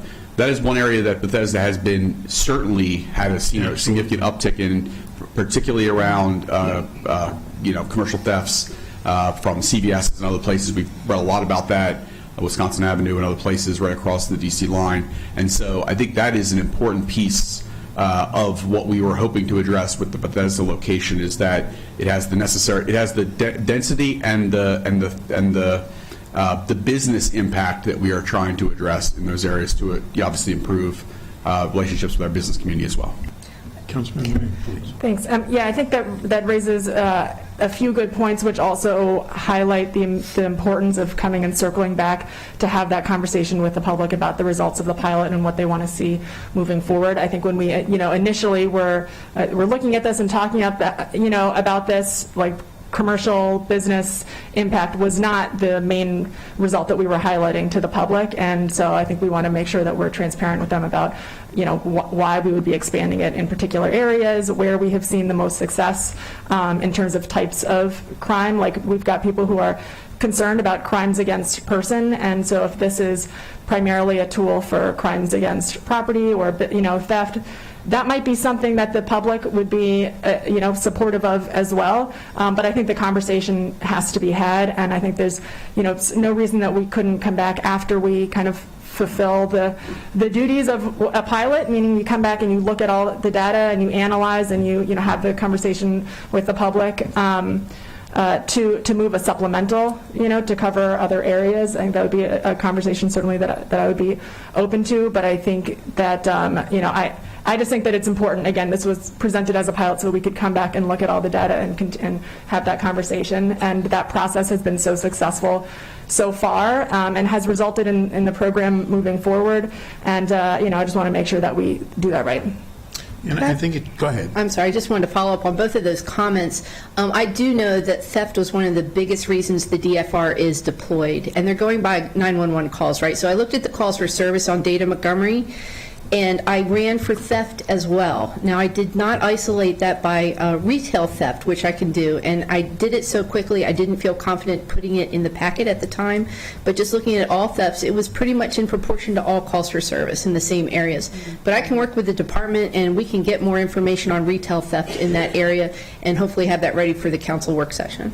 And I just want to make it clear that though I'm supportive of two tranches, I'm supportive of both the Gaithersburg, Montgomery Village, Germantown drone, as well as Bethesda, though I do believe our colleagues from the entire council should have the discussion about whether or not they support both or whether they just want the one. But, so anyhow, that's where I am. And we good? If I could just, for the committee's awareness, we've been actively researching suitable sites up in the Gaithersburg, Germantown, Montgomery Village area. Hopefully we can find one that will enable us to optimize the service that we provide to the areas that Ms. Farag has alluded to. We won't know for sure until we get up there and actually physically test and fly the drone, but that's what we're hoping to do. And if there was a question, the Bethesda area, does the restricted flight zone does apply to the Bethesda location the same as it would for Wheaton and Silver Spring. Sure. And then the other thing to keep in mind for everybody is, how we've been staffing this. Right now, we have basically 2 full-time people overseeing this, and we've been using decentralized pilots. The continued expansion is going to impact, obviously, as with everything else we've been discussing today, staffing and personnel and things like that. So. And thank you for pointing it out, but if we want to have this, we have to staff it properly, no question about it. Okay, we're good? Please, Ms. Farag. So the next item for records management system for about $624,000, this one takes some explanation. And I just want to try to put this in perspective. When they're doing the budget development over on the executive side, it takes months, and it's through the fall and into the winter and into possibly the early spring to really nail down what they're going to transmit over on March 15th. And during that time, the police department was very busy. And as you were briefed during the CIP overview for the PSSM project, Public Safety System Modernization, CIP, sorry about that. Very good. Which included, it started with $3.5 million for law enforcement records management system. They've spent some, as you know, there was a contract awarded in 2022. That system was supposed to go live this year. That contract has been mutually terminated. That was a mutual agreement. So far, these specific licensing fees do not apply anymore. However, the department does have a records management system solution, and that will cost funding for implementation. We just don't know how much that is at this point. The CIP project, the PSSM, has approximately $500,000 in unencumbered current revenue. It's current revenue, and it's unencumbered, $500,000. Since that money already exists for this type of program in particular, this is one of the items that I was going to be recommending to be eliminated moving forward to taking off the new and enhanced programs list. There is money there. I've been talking to TEBS about it, and once the department can really figure out how much money they really need, then we can move forward with the capital funding. I'm fine with that. Is the department okay with that? Or? Again, the conditions on the ground changed, and we apologize for that. But as far as what Ms. Farag has referenced with the unencumbered monies, the things we're seeing so far, we'll be able to accomplish what we need to accomplish. Okay. Okay. Please. The next item is the digital forensic evidence compliance with Richardson v. Maryland. This case held that a search warrant for an entire mobile phone violated the particularity requirement for the Fourth Amendment. And so when the search warrant is written, it has to be very specific to get data that they think is related to whatever crime they're trying to prove. I am not a technology person. I don't know exactly what electronic crimes unit folks do as far as getting the information off of a phone to give to the actual investigators. And I was not able to get the type of information I really wanted to support this program. And what that would look like for me is, if right now it takes an average of 40 hours to extract data off a phone, would this type of software help them extract it in 16 hours? And if so, what is the current backlog on cases? I realize they have many more, everybody, this is part of a person right now, that they have many more opportunities and needs to extract this information. I just didn't know how this was going to benefit the department. So I was hoping that they'd be able to clarify a little bit more what this magnet software, how this will help act basically as a force multiplier. So I was going to ask some questions that hopefully will clarify this. We'll see how I do. So there's a couple of types of things that cause delays in accessing electronic information, one of them being phones that are locked that you got to get unlocked. And I am reading this as not being that issue, correct?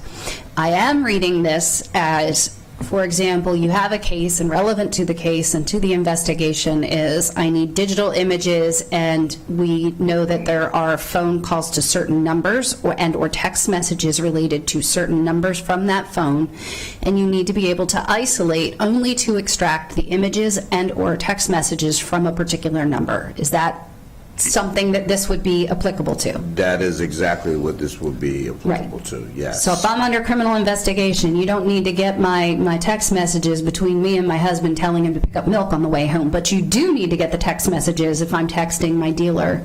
That's correct. Okay. Right, and then again, to be in accordance with the law. Right, that was just changed. It means that the information that we're actually trying to extract is specific information, right, that goes to the investigation, not all of the information that's in someone's phone, right? Just to see, just for the, sort of a fishing expedition, right? So this is specific and necessary for the investigators to be more productive, as well as to be in accordance with the law. Okay, thank you. That makes sense. Okay. Well, and if I could just also note that, there are, again, technology is a game changer in investigations, particularly in a wide variety of ways. And one thing I want to stress here is that when we look at the ramifications has a negative impact on our victims in order to be able to solve these crimes. And so, again, when we don't have this type of support, and again, our electronic crimes unit is really a special unit that actually gathers all of the phones and computers and other data that information and technology that needs to be sort of gone through in order to help the investigators. They are just the extractors to a large degree, but they spend a lot of time, and they do have a backlog of cases as a result of the demand that comes from all facets of the police department, not only to suggest that we support our other local law enforcement agencies in their investigations. So again, I want to make sure that people have a sort of a clear understanding of exactly the impact of this. And for Ms. Farag, she's exactly right, trying to get the data to understand and reconcile, and we were able to get some of that and put it in better terms. So as the chief discussed, these are key, and it's not only computers, it's phones, but also within that phone, it's not necessarily just your text. It's Snapchat, it's Facebook, it's Instagram, it's whatever is on that device, which we all know there's a ton of things, and we need to narrow down and with specificity now. The prior process was you downloaded everything and you sent it to the investigator. We cannot do that. The law requires us to specifically go in for time frames and specific functions that we're looking for, which has increased the workload dramatically. So last year we brought in 1,500 devices. Right now we have a backlog of 348 devices that we need to get that information. And where this really becomes a problem, so first of all, this is exponentially growing. Last month, our backlog grew 10%. Our backlog grew 10%. On average, it's been taking 30 to 45 days for a standard case. For a critical case like a homicide, depending on the device, it takes 1 day to a week.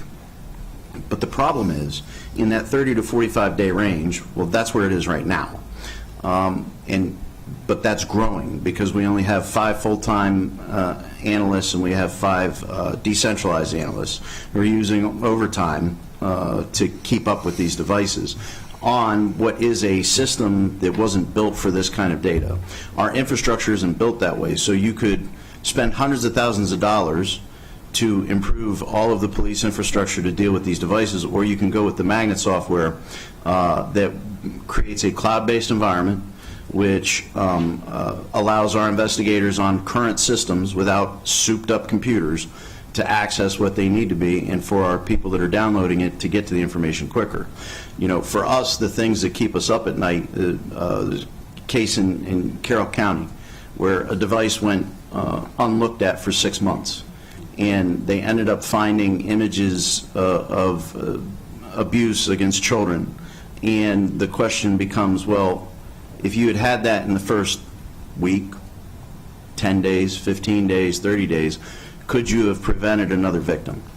And so that's what we're trying to, we already see that it's we're already headed that way. We knew this was going to happen with this ruling, and now we need to adapt to it to make sure that we can keep up with it, so you don't have tragedies like that occurring, or again, even on the homicide rate, right now it's a week, but if that extends to 2 weeks, that's a lot of time for someone that's killed someone to be out on the road. And so these devices are so critical now, we have to keep up with it. And this particular software, again, will allow us to leverage a number of other things that we're doing. We're going to be able to, because of the way this system is designed, we're going to be able to take old case data and put that into our Axon evidence storage system, and then keep our current servers for what it needs to be doing, which is looking at current cases. We'll be able to keep up with the backlog, and our goal is to not have a backlog at all. Now, there's some other things. The other thing that this system allows us to do is we can expand our decentralized folks that are looking at these devices. So instead of only having 5, we could have 20. So it's a force multiplier that allows us, this magnet software is a force multiplier that allows us to engage in things like that, to reduce this backlog and solve these crimes and provide the evidence needed to make interventions where we need to. Councilmember Lutke, I'm not a sworn person, I'm not a lawyer, and I'm not a technology person, so I'm triply deficient. So, But you stayed in the Holiday Inn last night. I did. Yeah. But I can understand scenarios, and the one you gave was excellent, because in that scenario you gave where we have permission to look at the text or things to your dealer, that works. This says we cannot look at those emails that your husband sent to pick up milk. In fact, if we did, we'd be violating the warrant or whatever agreement we had. So this, as Chief Jones and AC Frank have said, the software helps us narrow that down. It's more of a precision tool, like a scalpel. Sure. And it reduces review time, because it is in fact narrowly tailored, and so it's both necessary for the Fourth Amendment and under the Richardson case, but also a benefit to those who have to do the type of review that needs to be done. So I appreciate it. Thank you. The only thing I wanted to add, Councilmember, is that the initial cost, there's always implementation, right? That's implementation costs. The ongoing costs are going to be lower than this. It's going to be in the range, on a 5-year contract. It'll be in the range of $240,000 to $265,000 a year to continue on. But again, as we look at this is essentially a couple of FTEs that is now doing this work, as opposed to someone, a manual FTE, having to do the work. So it definitely helps our investigators. Thank you. I appreciate that, and I'm sure in terms of then moving cases to trial, it's also critically important. The more expeditious we are, the more expeditious that process is, which again ties into other rights and fundamental principles. Okay, please. The next item is the Fusus platform for $160,000. This was another one of the moving parts. Yep. Two, because it was news to me that Axon had acquired them as part of their officer safety plan. So this provides a software platform that'll support further enhancements of the Violent Crime Information Center. They currently employ 2 contractors who monitor radio calls for service, and they review camera streams looking for possible suspects. They have 6 portable trailer cameras right now at various locations throughout the county. Last year in 2023, they supported 171 incidents, including 2 homicides, 3 robberies, and 16 serious assaults. In the first quarter of 2024 alone, they have supported officers in 245 incidents, and there's more detail on circles 31 through 33. As I mentioned, this is now part of Axon, and it's included in the department's new Axon Officer Safety Plan. I wanted to get down to what the actual costs were. This will provide for implementation costs, I'm not sure exactly how much that is at this point. If there are any funds left over, council staff was concerned that they remain to support the Violent Crime Information Center. There's $200,000 in the base budget to pay for the contractors, which the council added last year. And I wanted to make sure that this funding was available for the VCIC because there is no point purchasing Fusus if we don't have contractors to operate the system. Agreed. Okay. For MPIA program costs, this is adding 6 digital kiosks, printer kiosks to each of the 6 district stations, and it's $110,000. I always like it when I find my own typos. This will allow people to print out police reports, car crash reports, and incident reports, obtaining the paper copy. It's my understanding you can do this online now, also at libraries. This would add additional functionality directly at the stations. I did ask how many people are actually walking in right now to get their reports, but I was unable to get that type of information. Go ahead. So a quick question on that. Rather than having standalone self-serve kiosk and printer in the district stations, and again, I don't know how many people typically walk in to the district stations looking for a copy of a thing. But there's nothing that would currently prohibit whoever is on duty at the front desk from printing it out and handing it to them, correct? No, correct. We have individuals that, as long as they're not engaged in something else, they can do that. Right. And in theory, if they're on the phone or they're dealing with another issue, the person can just wait a minute and then they can get their paper handed to them, correct? Correct. Okay. There was another aspect to this, which is digitizing records. We have a lot of old records that need to be digitized. It's also part of this process and included in this. The main cost was the equipment for the kiosk, which we think would, again, when we talk about getting the best service we can, going from good to great, being able to have folks come in and do their self-checkout, I guess, would be the best way. And for people in our jurisdiction that don't have a printer at home, but maybe not necessarily want to engage with police staff, they can come in and take advantage of that. So that was part of the thought behind this. Right. But as Ms. Farag noted, they can do that at the library too, correct? Okay. Correct. Okay. Are you able to break out what the cost of the records digitization is versus the self-service kiosks? We can get that. Okay, I think that would be helpful. I think that I understand and appreciate the need to digitize old records that are no longer, it's always easier to find once it's been digitized and coded than it is to find the needle in the haystack paper somewhere in a box. But for the other piece of it, I'm not sure that it's as necessary when there are both alternatives out in the community in other places and spaces that the community can access, as well as the ability to ask for assistance directly once they walk into the police station. Yes, absolutely. And the only thing I wanted to add on the wow, I need more coffee. It's a toughie. That is a tough one. Yeah. Digitalizing all the information. Really, the concern there is not even about ease of access, but it's the fact that our microfiche is disintegrating. Sure. So yes. We want to make sure yes. we retain these records for as long as we possibly can. And many people don't know what the word microfiche is anymore, so I can say that word. Yes, you could. Yes, you could. Thank you.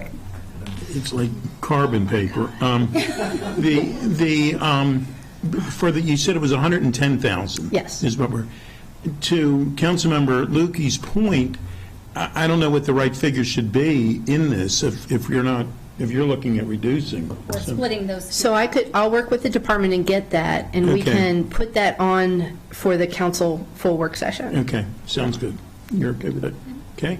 Well, let's go to late night. We're getting late, I guess. Go ahead. Yes. This is $100,000. The regulations for this were just passed a couple weeks ago, and the department and Dr. Stoddard provided an update then. It would be helpful to know what the status is now of the application portal, and also understanding now that the hookah lounge legislation has passed too, that might have a dampening effect on how many people actually have to apply, but it's unknown at this point. But it would be helpful to know, can people now submit these safety plans, and what does that look like? Dr. Stoddard, did you want to? Yeah, that will obviously have a dampening effect, although they can stay open. I'm sorry, did I? Okay. Sorry. They're going to be open, obviously, some businesses will be open until 3 a.m., which will still qualify them on Saturday nights if they choose to do so. So that will, by virtue of those differences, qualify them for the safety plan. And we were anticipating that, something up to around $10,000 per business would be allowed. And so our anticipation is this is probably only going to help maybe 15 or so businesses in the first year. And so it's a relatively small number, and I know AC Frank was going to give an update on the portal stuff.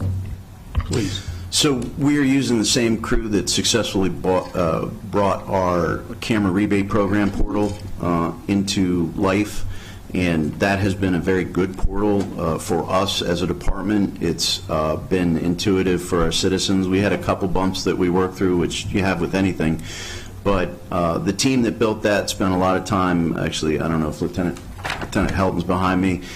He was part of that effort. He's part of this effort to build the portal. So we're working on doing that. The complication to this one is the rebate program for cameras was entirely in-house. We have some other stakeholders in the county with ABS, the permitting services, a number of different entities that we're bringing into this to create this portal, because it truly is a team effort. It's not an arm of enforcement. While public safety is the key, there are other stakeholders that offer review, offer guidance to these businesses. So we're pulling that all together now. I don't have an update on timing of when that is, but we are working under Dr. Stoddard's leadership to get this up as soon as we can. And then the only thing I'll say, we're also pivoting internally with the other law change with the closures.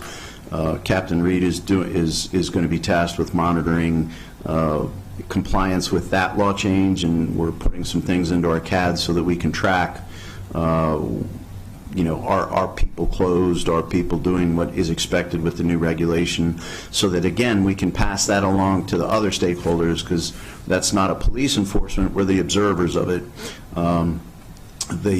If there's violations found there, that's going to be other county entities that will deal with that. Okay. Go ahead.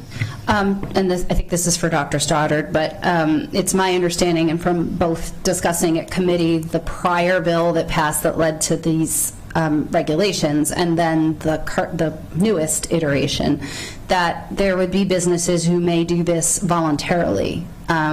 So is the grant program available to anyone who is in putting together a late-night business safety plan, or is it only for those who are subject to it by virtue of mandate? We've talked about this, and I think our intention is to do it, maybe have two separate dates, and basically, if you're required to have one, To prioritize okay. Those businesses that are required to have one, yeah. But based on who applies and what funding is requested, allow the additional funds to be open to businesses who wish to implement a safety plan. Great, thank you. Okay. Please, Ms. Farag. The community-informed policing training that's required by 1721 is provided by Montgomery College right now, and this program is 30 hours long. A syllabus is attached for your review. It circles 34 through 40. Program costs are $1,500 per officer, and it assumes 27 officers graduate. I just will note that the department has budgeted for 2 recruit classes with a total of 48 recruits. So this funding actually falls short of actual program costs at this point, depending on how many people are actually going to graduate. Well, we hope that this falls short. Yeah. I mean, we want to have the recruit classes be as large as possible, so, but I think we'll keep it at this. The NeoGov employee evaluation software for $36,000. This helps streamline and provide efficiency and effectiveness for completing employee performance evaluations. The software also increases transparency and engagement between employees and managers, and they indicate that total subscription costs are about $34,000. The department apparently collaborated with the FOP on the procurement and implementation of this program. Okay. ESOF, which you've discussed at the beginning of the work session, is about $35,000, and again, this is supposed to help streamline background investigations. They conducted about 660 last year, and they advised the 12-month licensing fee is $1,500. There's also additional storage costs and archival storage costs per month. Okay. Forensic Crime Lab accreditation, about $15,000. This is paying for application fees, annual accreditation fees, on-site reassessment, audit fees, off-site document review fees, and on-site surveillance audit fees. They must undergo this accreditation process every year as required by the state. Okay. Security guard contractual increase, $1.4 million. It's providing new hourly rates for contracts, $28 for security guards and $31 for roving supervisors. Contractual costs in '23 were $3.27 million, and there are currently 51 security guards. Councilmember Mick, please. Elimination of one-time. Oh, sorry. I'm sorry. Quick question, Ms. Rock, thanks. Sure. So as I mentioned in the work session that we just had for emergency management and homeland security, the county government operates in a larger security service space in the public security landscape at this point. So we offer grants to faith communities. We're asking our late night businesses to establish safety plans that include cameras, but also staffing potentially. So wondered if there has been an examination of bringing at least some of the security services contractors back in-house to the professional staff of county security, and noting that under our living wage law, with inflationary adjustments, right, we're seeing costs rise here. They'll rise again in July. So is that something that you all have looked at? It is. The county executive, as we were crafting our budget, directed us to look at that, and OMB looked at that to provide the coverage that we have now. And the cost to do that, to maintain the coverage we have, is significantly higher. I don't know if Derek has that document in front of him, but from my recollection, it would be an additional $3 to $5 million to maintain the current coverage and hire security officers under the county umbrella as opposed to the contractors. Understood. I would be interested in getting some of the information about that to take a look, understand the analysis that you all have done. But obviously, as we know, in general, where possible, when we're able to bring folks in-house, there's a lot of benefits there for people to be able to have, family-sustaining wages and benefits, healthcare and retirement, so they stick around and they build relationships with, facility management, staff, the public, all of those pieces. Obviously, we're balancing costs as well, but it would be interesting for us to be able to take a deeper look at that as well. And I agree with you. And Derek, I guess you're going to be looking into that for us, or yeah. Yes, sir. I don't have those numbers off the top of my head, but I will get that information. Okay. All right. Thanks. Thank you. Thank you. Ms. Farag, please. Yes, the elimination of one-time approved items in FY24. It's listed as an add for $219,000. This actually should be a reduction, and it was just a typo in the book. But the good news, as far as folks who are looking for cuts, I'm recommending a reduction of double this amount, or $438,000, to appropriately reflect that these items are not funded in FY25 budget. That should have no impact on the department. Good. When you all can make that mistake again, please do it. We appreciate it. Go ahead, please. Legal demand to obtain evidence from telecom companies for $200,000. Department advises there are costs associated with obtaining these records produced by third parties such as telecommunications companies, hospitals, including court requirements. Examples include a request, hospital records preservation requests, probable cause orders, and more. The estimated budgeted cost for FY25 is $200,000. We're good? Leads online pawn investigative software for about $88,000. The department advises this software aids investigators to conduct searches to match properties at pawn shops and helps in different types of investigations, including homicides, robberies, burglaries, and thefts. It's my understanding that a larger software company bought up what the department was using. They really have no choice but to go to this one. I don't think there's, I think it's like a sole source at this point. But I think the good part of that is that it connects nationally, so they can track items in pawn shops much more easily. Yeah. The vehicle recovery section, this was not it's not impacted in the FY25 budget, but since the council has gotten numerous complaints about the vehicle backlogs, I wanted to look into it a little bit further. The police, under state law, they're required to, they can take abandoned vehicles off of public roadways and into custody, and they're responsible for removing abandoned, unregistered, and inoperable vehicles from the public roadways. I've got some staffing information. They've got 11 positions at this point, 1 sergeant, 1 corporal, 4 code enforcement specialists. One is vacant, although I think they're filling it at this point. A program specialist, front desk administrative assistant, and then we have 3 sworn officers on light duty. They contract with 17 different towing companies, and they also operate an impound lot, which creates more paperwork in itself. They are authorized to accept all towed vehicles from any governmental agency within the county, but they have to track these as they're checked in. They have to check them as they're released. They must also notify owners and lien holders of all vehicles brought into the impound lot, and any unclaimed vehicles may be sold at monthly county auctions. Those funds do not go back to the department directly. They're just submitted to the general fund. I did want to note that the vehicle recovery section did lose 1 code enforcement specialist position in the FY25 operating budget. Their current workload in 2023, they processed 5,800 vehicles. That averages about 16 a day, which are brought into the impound lot. They currently have 371 open tickets with vehicles awaiting tows. I had asked what types of barriers, operational barriers or staffing barriers they may have in order to perform this work more efficiently, such as the need for staff, space, better contracts with the towing companies, or any technology improvements. They indicated there really wasn't any. It's just the scope of the work has changed. And part of that is because there's an uptick in the number of abandoned vehicles in the county. They state that they've theorized it's because many of these vehicles are very old and often beyond repair, and there are still lingering supply chain issues that have delayed replacement vehicle parts or made them so expensive that people just can't afford to have their vehicles repaired anymore. So they also indicate that they receive many of their complaints from neighborhoods with very high density housing with insufficient parking space, and that includes primarily Silver Spring, Wheaton, and Clarksburg.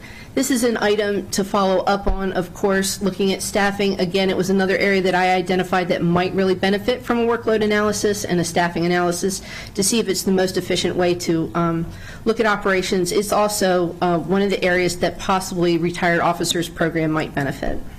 Councilmember Mick. My favorite topic. So I just wanted to better understand how it can be that there is, okay, so there's an increase in demand, right? There's more vehicles out there because of some of these supply chain issues and for other reasons listed, but that does not translate to the need for more staff. And I know that you've been looking into other mechanisms for reducing the backlog. So, but on its face, that is a very confusing juxtaposition. So if you could speak to that. I think right now the issue has become this is new, right? We have not, new in the last year, that we have not been able to see what kind of adjustments we can make internally to process and to push workload to other areas of the department. The big thing that occurs is getting out to these sites and tagging the vehicles and marking the tires and making and going through all of these processes before you can actually take the vehicle.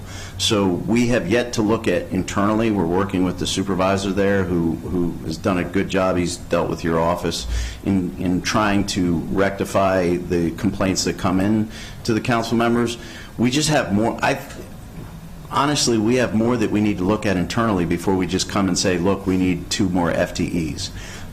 In FY26, we may have the analysis that we need to expand the staffing there at VRS, but what we really believe between the retired officers program, behind some community policing that we can do, that we can apply there, we want to have a crack at reducing this backlog that way first. And I will say there is a technology issue that we're looking at. In fact, you know, some of the things were exposed by Ms. Frog's questions about how we track things. Data is always a great thing, right? Everyone asks things a different way. So we're looking at software, an inexpensive software, to enhance our operation there and also to get the data to go along with, you know, like we should be able to answer of those 5,800 vehicles, what mechanism they came in by, whether it was abandoned, accident, or things like that. So Director Phillips has them under his umbrella and is going to be working on those issues. I appreciate that, and I appreciate the efforts to find fiscally responsible ways to address the problem, certainly, and the importance of analysis before we, throw money into expansion. Shout out to the drone discussion also. But we, I just want to make sure that we are able to put some of these, that you have what you need to be able to put some of these fixes, especially some of those low budget fixes, which we appreciate, into action, obviously before, an FY26. And obviously, this is one of the things that, as you all know, we get a whole lot of calls about in our offices, so appreciate the attention to this, and please keep us posted if there are ways in which you need support. Okay. Please. The last item is racial equity and social justice considerations. We talked a little bit about the Community Equity Index and how that applied to Bethesda, but the other part was the operating budget and equity tool that all departments underwent this exercise in preparation for their operating budget. And it's looking how the FY25 budget and current operations help to normalize, organize, and operationalize racial equity within the department. The police department scored a 3 out of 11.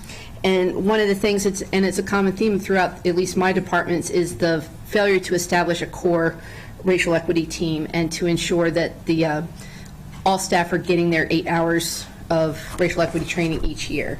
So if you have any questions, please have the police department address those, please. Do anyone want to?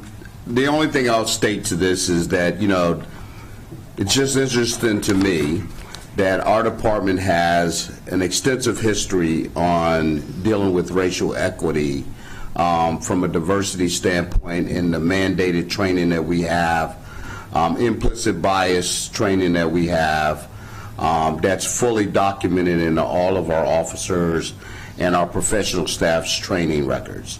Sometimes I'm not very clear on how that technically gets translated into this particular formula. But I think, we have always been committed, will remain committed to training from the aspect of racial equity.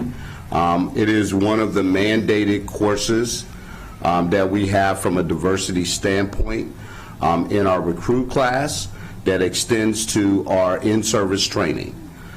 So I want to make sure that and again, I'm not quite clear, we have a representative on the racial equity team for the county. That has changed due to change in personnel, but there is a current representative that is up for appointment from our department. But again, I will state this again repeatedly to state that any of those challenges we are more than willing to meet and move forward in conjunction with our existing training programs for our officers. Okay. Thank you. And I know it's ongoing, and we'll have a continued conversation, communication on it. Did you? Go ahead, please. Yeah, appreciate that. Appreciate the the commitment to continued work. As indicated in the packet, there's benefits to working directly with the Office of Racial Equity and Social Justice. So I just wanted to give you an opportunity to speak to plans to enhance that collaboration, or if there are questions about why certain trainings are not checking the boxes that are moving these numbers up, of working directly with the office to get that remedied. Is that a plan that's in the works? My phone has always been on. It's on 24 hours a day. And I am always willing to have that conversation, as well as executives, and I'm willing to sit down across the table and work out where we've fallen short. Where people think we've fallen short, I think that's a discussion that's worth us having. Okay. Sounds good. Yeah, and so I would certainly, I'm sure their phones are on also, so I just want to make sure that somebody's making the call. So if Absolutely. Thank you. Okay. I know Lieutenant Helton left because he had to go do career day at his child's school, but just one example of, I know, commitment to doing this work prior to any mandates that were required. Wanted to thank Lieutenant Helton and thank you for allowing him to advocate when I had to advocate on behalf of AG Frush for the hate crimes training bill in 2020, and you allowed Lieutenant Helton to come down and support that effort, and a lot of the work that he and I were able to do while I was with the state of Maryland. And again, that shows a lot of commitment to understanding the nuance in the different protected classes, and people may not understand how many religions there are that, we just skim the surface when we talk about the big bucket categories, and different ethnicities and differences between them, whereas someone who is less knowledgeable about that may lump them all together in one bucket when they shouldn't be. And I certainly appreciate that the department has had a long-standing commitment in the hate bias and hate crimes arena and has been a leader in that across the state. So for that, I wanted to say thank you. Thank you. Go ahead.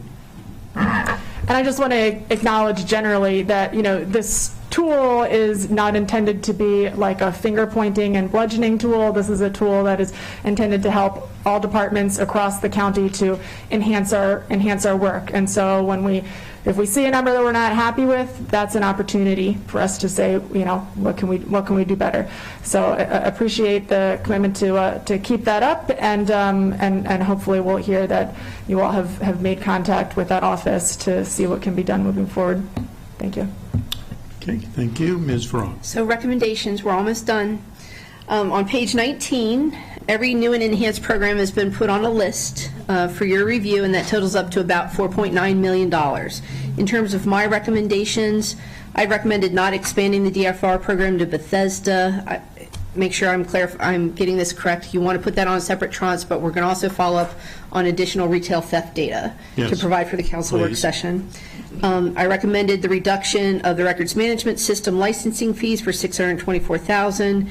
Also, correcting the elimination of one-time items funded in FY24. That would be another $438,000 reduction.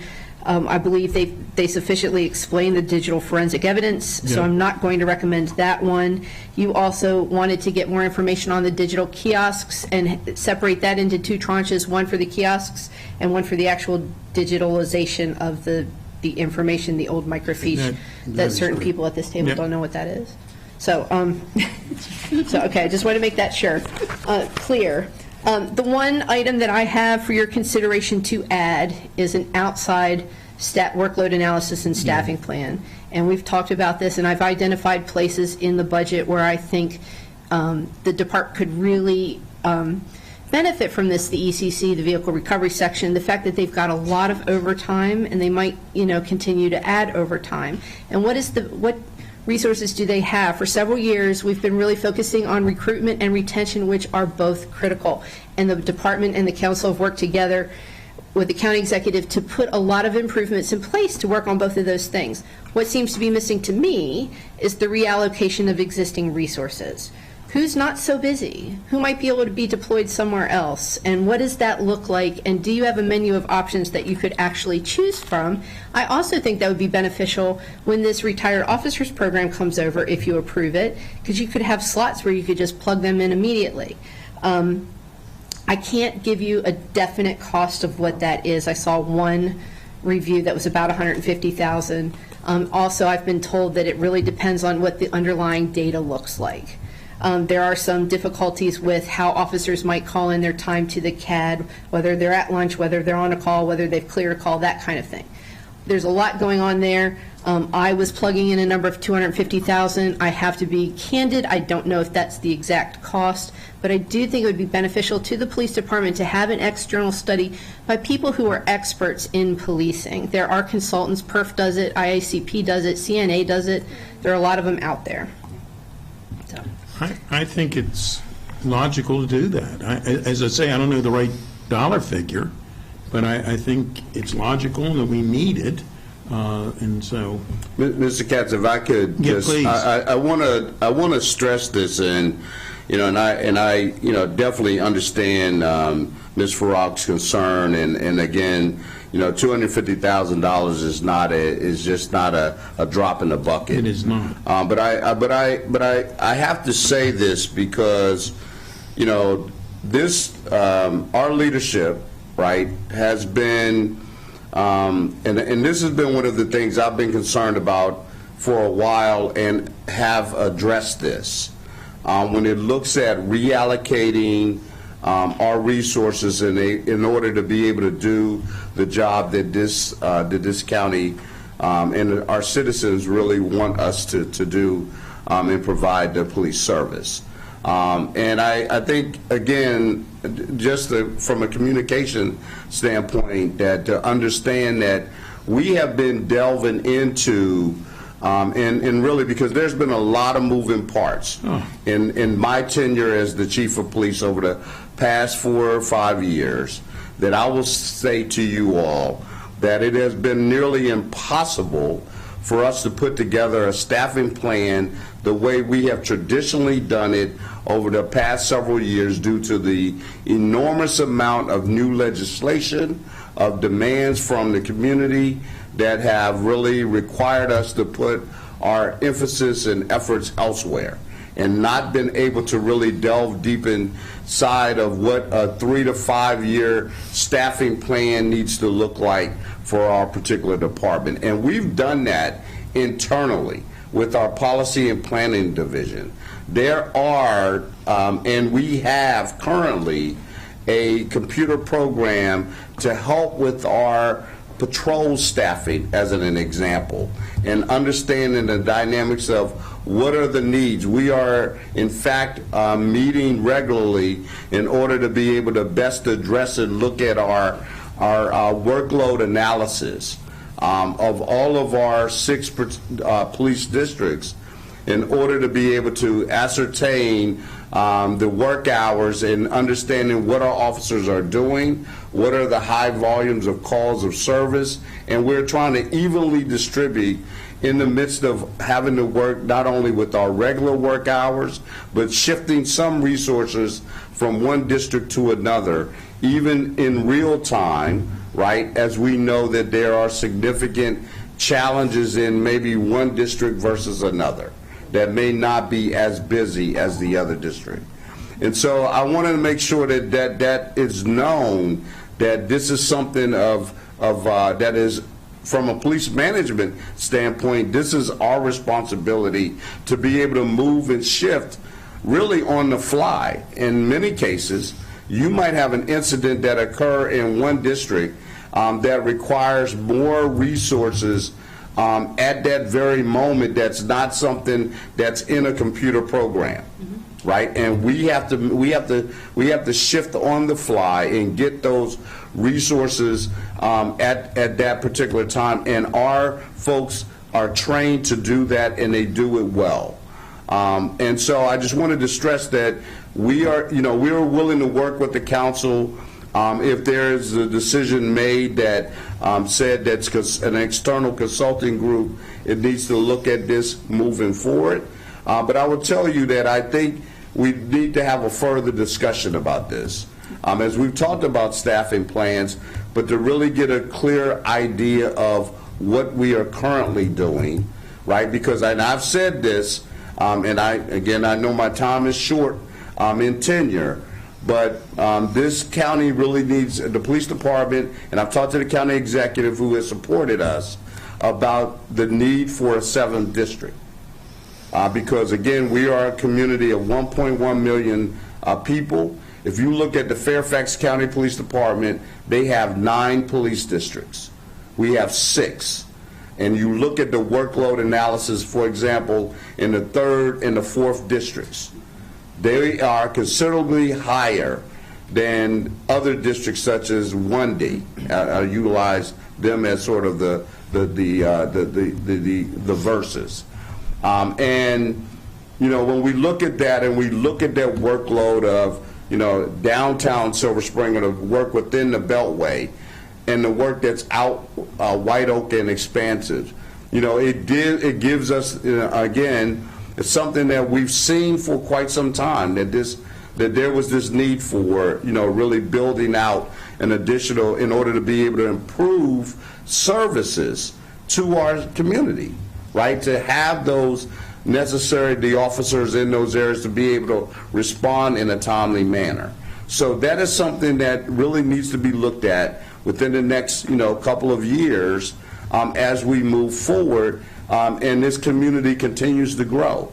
I know staffing is a problem. That's something that is another factor. But I wanted to make sure that I stress that and the importance of where we as the administration and the next chief will be tasked with that very goal of really trying to come to some conclusion and understanding of where we are. So, and I appreciate that. And let me just say very publicly that you and the assistant chiefs and have done an unbelievable job during a big.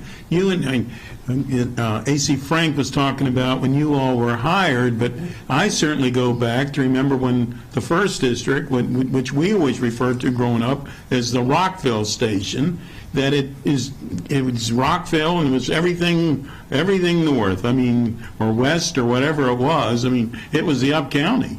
And so times changed, and thank goodness we changed with it.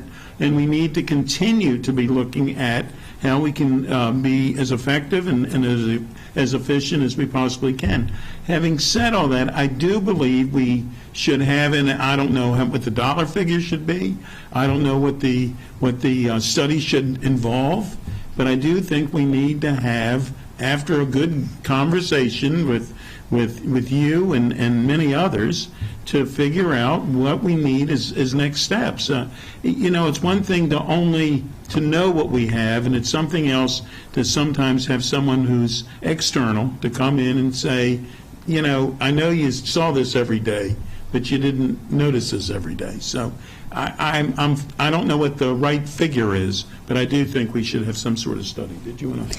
Yeah, I was just going to say, I'm of the mindset that all things need to be on the table for consideration and flexibility, and certainly recognizing that, or at least to me, 5 years is not just my preference on contracts, or 3, I'll take 3 if I can get it, but 5-year strategic planning documents for staffing too.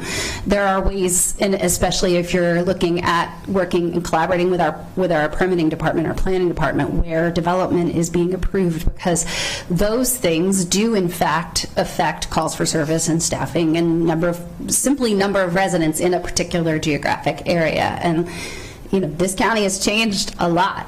And I first moved to Maryland in 1997, and Montgomery County looked a lot different in 1997. But I think maybe taking that sort of, we will cyclically do this every 5 years, and again, looking at your strategic planning for ordinary operation status.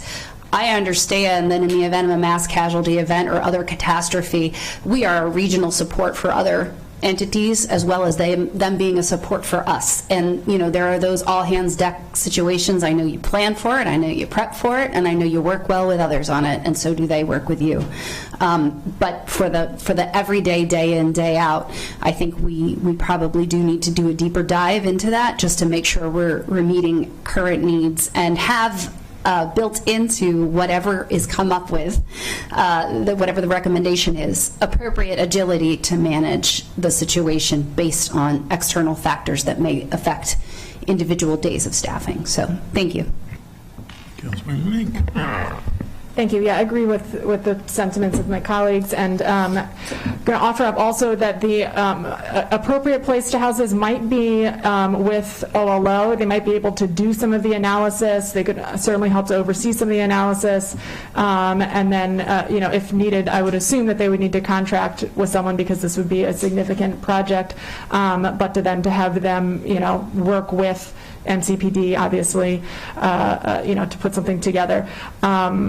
And also noting that I think this relates to the conversation that we've been having about crisis response, and as we continue to improve and expand and shift what we can off of the police plate and where appropriate onto mental health folks, staffing is going to, I have no doubt, continue to be a stressor on MCPD even as we do that, and so I certainly think that that's going to be a big part of the equation, but that having a staffing analysis that takes that scope of work into account, I think would be really, really helpful as we move toward trying to speed up the timeline by which we make some of those shifts.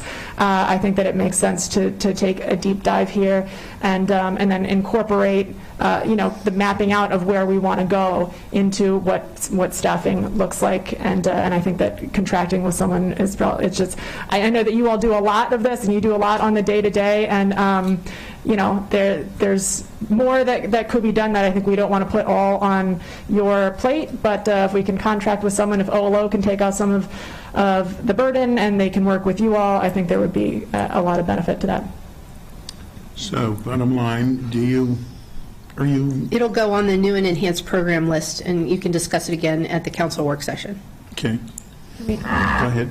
Can we note on there the possibility of having this be a budget line with OLO, and I can also flag with them and with the appropriate committee if it might be something that they want to discuss? I'm fine with saying perhaps OLO, but I also believe we should be flexible enough to know who should be doing this. So I'm absolutely happy to talk to OLO. It would have to be part of their formal work plan that'll get approved for FY25, and they have a lot of other projects. My concern, which I did not mention, is that the retirement multiplier changes in January 2025, and I'm really concerned that you'll see a lot of retirements starting in February 25. Yeah. And I hope I am 100% wrong. I hope I can sit here next year and say I was 100% wrong. But I feel like time is really of the essence at this point. Looking at potential ways that you can reallocate existing resources. Yeah, I mean, absolutely, I would assume that they don't have space in their work plan to Right. just insert something like this, that whether we house it under MCPD or OLO, and I don't think it's that big of a deal either way, but that we would have to contract, with someone to do that, and the question is this more, police work, or is this more data analysis work that's going to be obviously done in conjunction with, done with the data that we get from the police, and so who makes the most sense to oversee that contract and the final product that gets put before the council. Okay. Thanks. Okay. Do we need an overall 3-0 here?